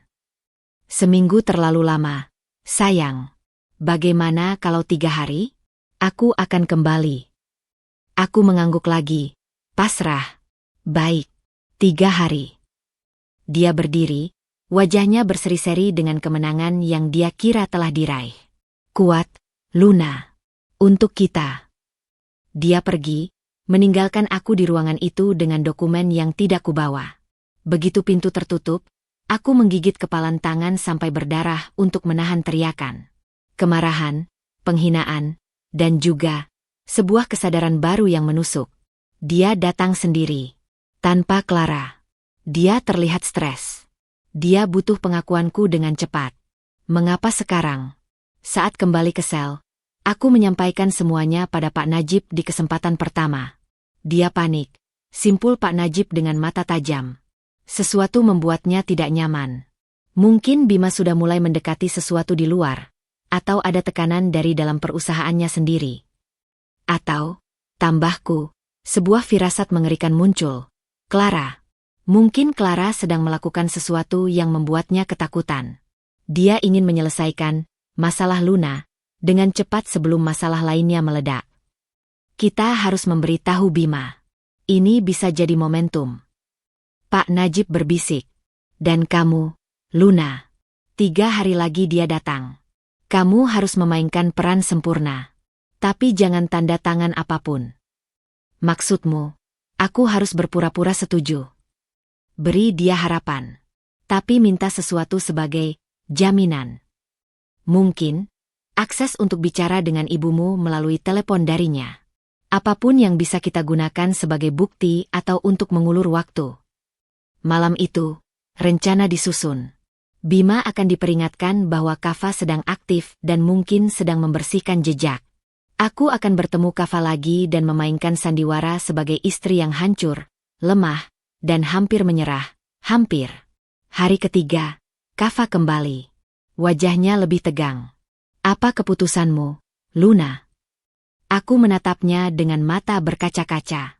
Aku akan tanda tangan. Tapi ada syarat. Syarat apa? Aku ingin mendengar suara ibuku. Langsung.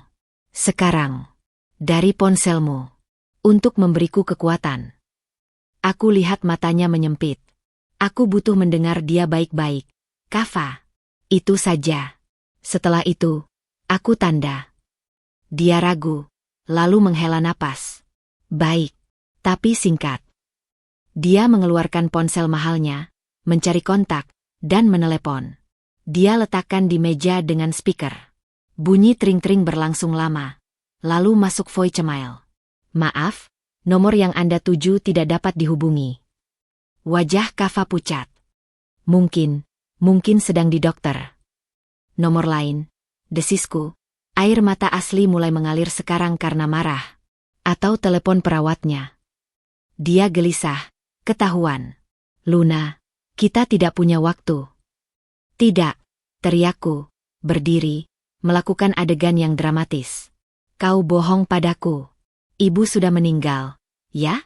Atau kau tidak pernah merawatnya? Bagaimana aku bisa percaya kau akan menepati janjimu setelah aku tanda tangan? Sipir di luar membuka pintu. Waspada. Kava cepat-cepat berdiri, berusaha menenangkanku. Tidak, Luna, tenang. Dia baik-baik saja. Aku buktikan nanti. Tapi tolong, tanda tangani dulu. Aku melihat kepanikan sejati di matanya sekarang. Ini bukan lagi akting. Ada ketakutan nyata di sana. Sesuatu yang lebih besar dari sekedar pengakuanku sedang terjadi. Keluarkan aku dari sini dulu, baru aku tanda, kataku dengan suara menggigil penuh keputusasaan yang dipaksakan. Atau aku akan bicara. Aku akan ceritakan semua yang sebenarnya pada siapa saja yang mau mendengarkan di sini. Ancaman itu membuatnya terpojok. Dia melihat sipir, lalu padaku. Kau tidak tahu apa yang kau bicarakan, Luna. Kau lelah. Aku akan kembali saat kau lebih tenang. Dengan cepat, dia mengumpulkan dokumennya dan pergi, hampir berlari. Begitu dia pergi, aku terjatuh di kursi, benar-benar kelelahan. Sandiwara itu menguras tenaga. Tapi aku mendapatkan sesuatu. Konfirmasi bahwa Kava sedang panik dan sangat rapuh, dan bahwa ibuku mungkin dalam keadaan yang tidak ku ketahui, sebuah kekhawatiran baru yang menyakitkan. Perubahan tak terduga ini adalah bumerang. Kava mengira dia bisa memanfaatkan kelemahanku, tapi justru dia yang menunjukkan kelemahannya sendiri. Kepanikannya adalah musik bagi telinga kami. Itu berarti, di suatu tempat di luar, tekanan mulai bekerja. Dan kami, aku, Pak Najib, Bima, telah menjadi bagian dari tekanan itu. Pertemuan itu bukanlah akhir. Itu adalah tanda bahwa perang sudah memasuki fase baru. Dan kali ini, musuhku mulai kehilangan kendali. Aku hanya perlu tetap tenang, dan terus menggali, sampai tanah di bawah kakinya benar-benar runtuh. 6 bulan setelah kunjungan panik Kava, segalanya bergerak dengan kecepatan yang mencengangkan. Paket bom waktu yang kami susun dengan sabar akhirnya mencapai sumbunya. Bima, dengan informasi dari kami dan jejaring saksi-saksi lama Pak Dewa yang berhasil dihubungi, tidak mengajukan peninjauan kembali, PK, untuk kasusku. Itu terlalu lambat dan penuh hambatan. Seperti yang kubayangkan, dia mengambil jalur yang lebih cerdik, melaporkan dugaan kejahatan keuangan berlanjut dan pencucian uang oleh PT Kava Makmur Sejahtera beserta direkturnya, Kava Ardian dan CFO Clara Wijaya, kepada PPATK, Pusat Pelaporan dan Analisis Transaksi Keuangan, dan Kejaksaan Agung. Laporannya bukan berdasarkan, katanya. Dia menyusun dosier setebal buku telepon, berisi 1. Analisis forensik keuangan yang menunjukkan pola aliran dana mencurigakan dari proyek-proyek pemerintah baru ke rekening di Singapura, Cakra Consulting, dan BVI.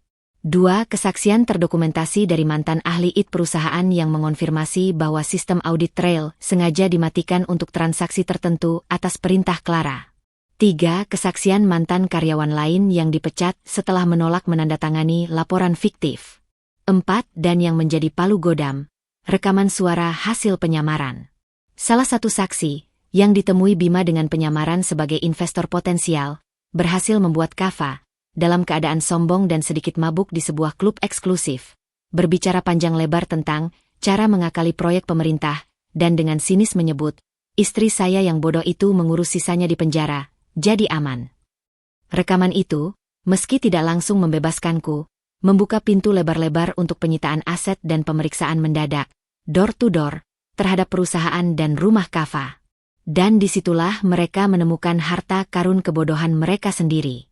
Kava dan Clara, dalam keangkuhan mereka, menyimpan master file berisi semua skema, nomor rekening, password, dan bahkan catatan pembagian keuntungan dalam sebuah laptop khusus yang dienkripsi. Tapi mereka menyimpan passwordnya di notes ponsel Clara dengan judul Investment Portfolio. Pola klasik orang yang merasa kebal. Ketika penyidik menyita laptop dan ponsel dan berhasil membukanya, seluruh istana kartu itu runtuh dalam sekejap. Semua bukti yang kami cari-cari dengan susah payah dari dalam penjara ternyata tersimpan rapi oleh mereka sendiri. Kesombongan itu sungguh menjadi kelemahan terbesar mereka. Hari persidangan PK akhirnya tiba, tetapi dengan keadaan yang sudah sangat berbeda. Aku tidak lagi menjadi terdakwa yang tersudut. Aku adalah korban yang bukti kebersalahannya sedang dipertanyakan ulang, sementara mantan suamiku telah menjadi tersangka utama dalam kasus yang jauh lebih besar. Ruang pengadilan kembali penuh, namun kali ini suasana berbeda. Sorot kamera tidak lagi menjadikanku monster, tapi simbol ketidakadilan. Kava, yang dulu duduk gagah di barisan belakang, kini duduk di kursi tersangka dengan rompi oranye, dikawal 2 petugas. Wajahnya hancur, lesu, mata sembab. Dia bahkan tidak berani menatapku. Clara, di sisinya, terlihat seperti bayangan. Wajah cantiknya pucat tanpa riasan, tatapannya kosong ke lantai. Hubungan mereka yang dulu mesra, tampak sudah retak di bawah tekanan. Mereka saling menyalahkan. Itu jelas dari laporan Bima. Jaksa penuntut umum, yang kini membacakan permohonan PK atas namaku, bersuara lantang dan penuh keyakinan. Dia memaparkan bukti-bukti baru, email asli Kava ke Clara yang ditemukan di laptop, skema transfer, pengakuan dari ahli IT, dan yang paling memukul, pernyataan dari debt collector yang dulu dipakai Kava untuk mengancamku, yang kini tertangkap dalam kasus lain, yang mengakui bahwa dia sama sekali tidak pernah berurusan denganku, tapi dengan Kava, untuk mengatur sebuah cerita ancaman. Ketika giliranku berbicara, seluruh ruangan hening. Aku berdiri, bukan dengan gemetar, tetapi dengan ketenangan yang kupelajari di balik jeruji. Aku tidak banyak bicara. Aku hanya menatap ke arah Kava dan berkata dengan suara yang jernih dan terdengar hingga ke sudut terjauh. 3 tahun lalu, Mas Kava, kau meminta satu tanda tanganku untuk menyelamatkan kita. Hari ini, keadilan yang akan memberikan tanda tangan terakhir untuk membebaskanku dari penjara yang kau bangun. Kau pikir aku akan mati di dalam sana. Tapi yang mati di sana adalah Luna yang bodoh dan percaya. Yang keluar hari ini adalah seseorang yang kupelajari dari kegelapan, bahwa kebenaran, seperti matahari, tidak selamanya bisa ditutupi awan. Kava menunduk, bahunya bergetar. Apakah itu penyesalan? Aku tak peduli lagi. Putusan hakim membebaskanku dengan rehabilitasi nama baik. Suara palu yang dulu menghakimiku, kini memulihkanku. Aku sah secara hukum menjadi Luna yang bebas. Tapi karma untuk Kava dan Clara belum selesai. Sidang mereka untuk kasus korupsi berjamaah, pencucian uang, dan sumpah palsu berlangsung terpisah, dan jauh lebih kejam.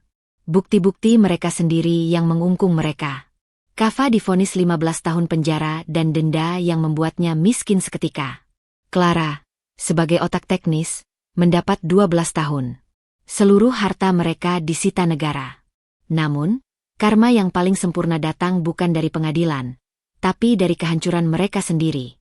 Di tengah proses hukum, terungkap bahwa Clara, diam-diam, telah menyimpan dana lebih besar untuk dirinya sendiri dan kekasih gelapnya seorang broker asing.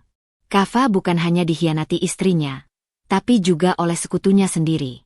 Dan dalam sebuah wawancara dengan media dari balik tahanan, dengan wajah hancur, Kava membongkar semua kedok Clara, menyebutnya ular yang menghancurkan hidupku. Clara pun membalas dengan menyebarkan rekaman pribadi Kava yang merendahkan para pejabat dan koleganya. Mereka saling melumat sisa-sisa kehidupan masing-masing di depan publik. Aku menyaksikan semua itu dari kejauhan. Dari apartemen kecil yang kubeli dengan uang warisanku yang berhasil direbut kembali melalui pengadilan. Tidak ada rasa bahagia yang meledak-ledak, hanya kelegaan yang dalam dan sunyi. Dendamku telah terbayar, bukan oleh tanganku, tapi oleh keserakahan dan keangkuhan mereka sendiri. 2 bulan kemudian, aku berdiri di depan sebuah bangunan tua yang sedang direnovasi.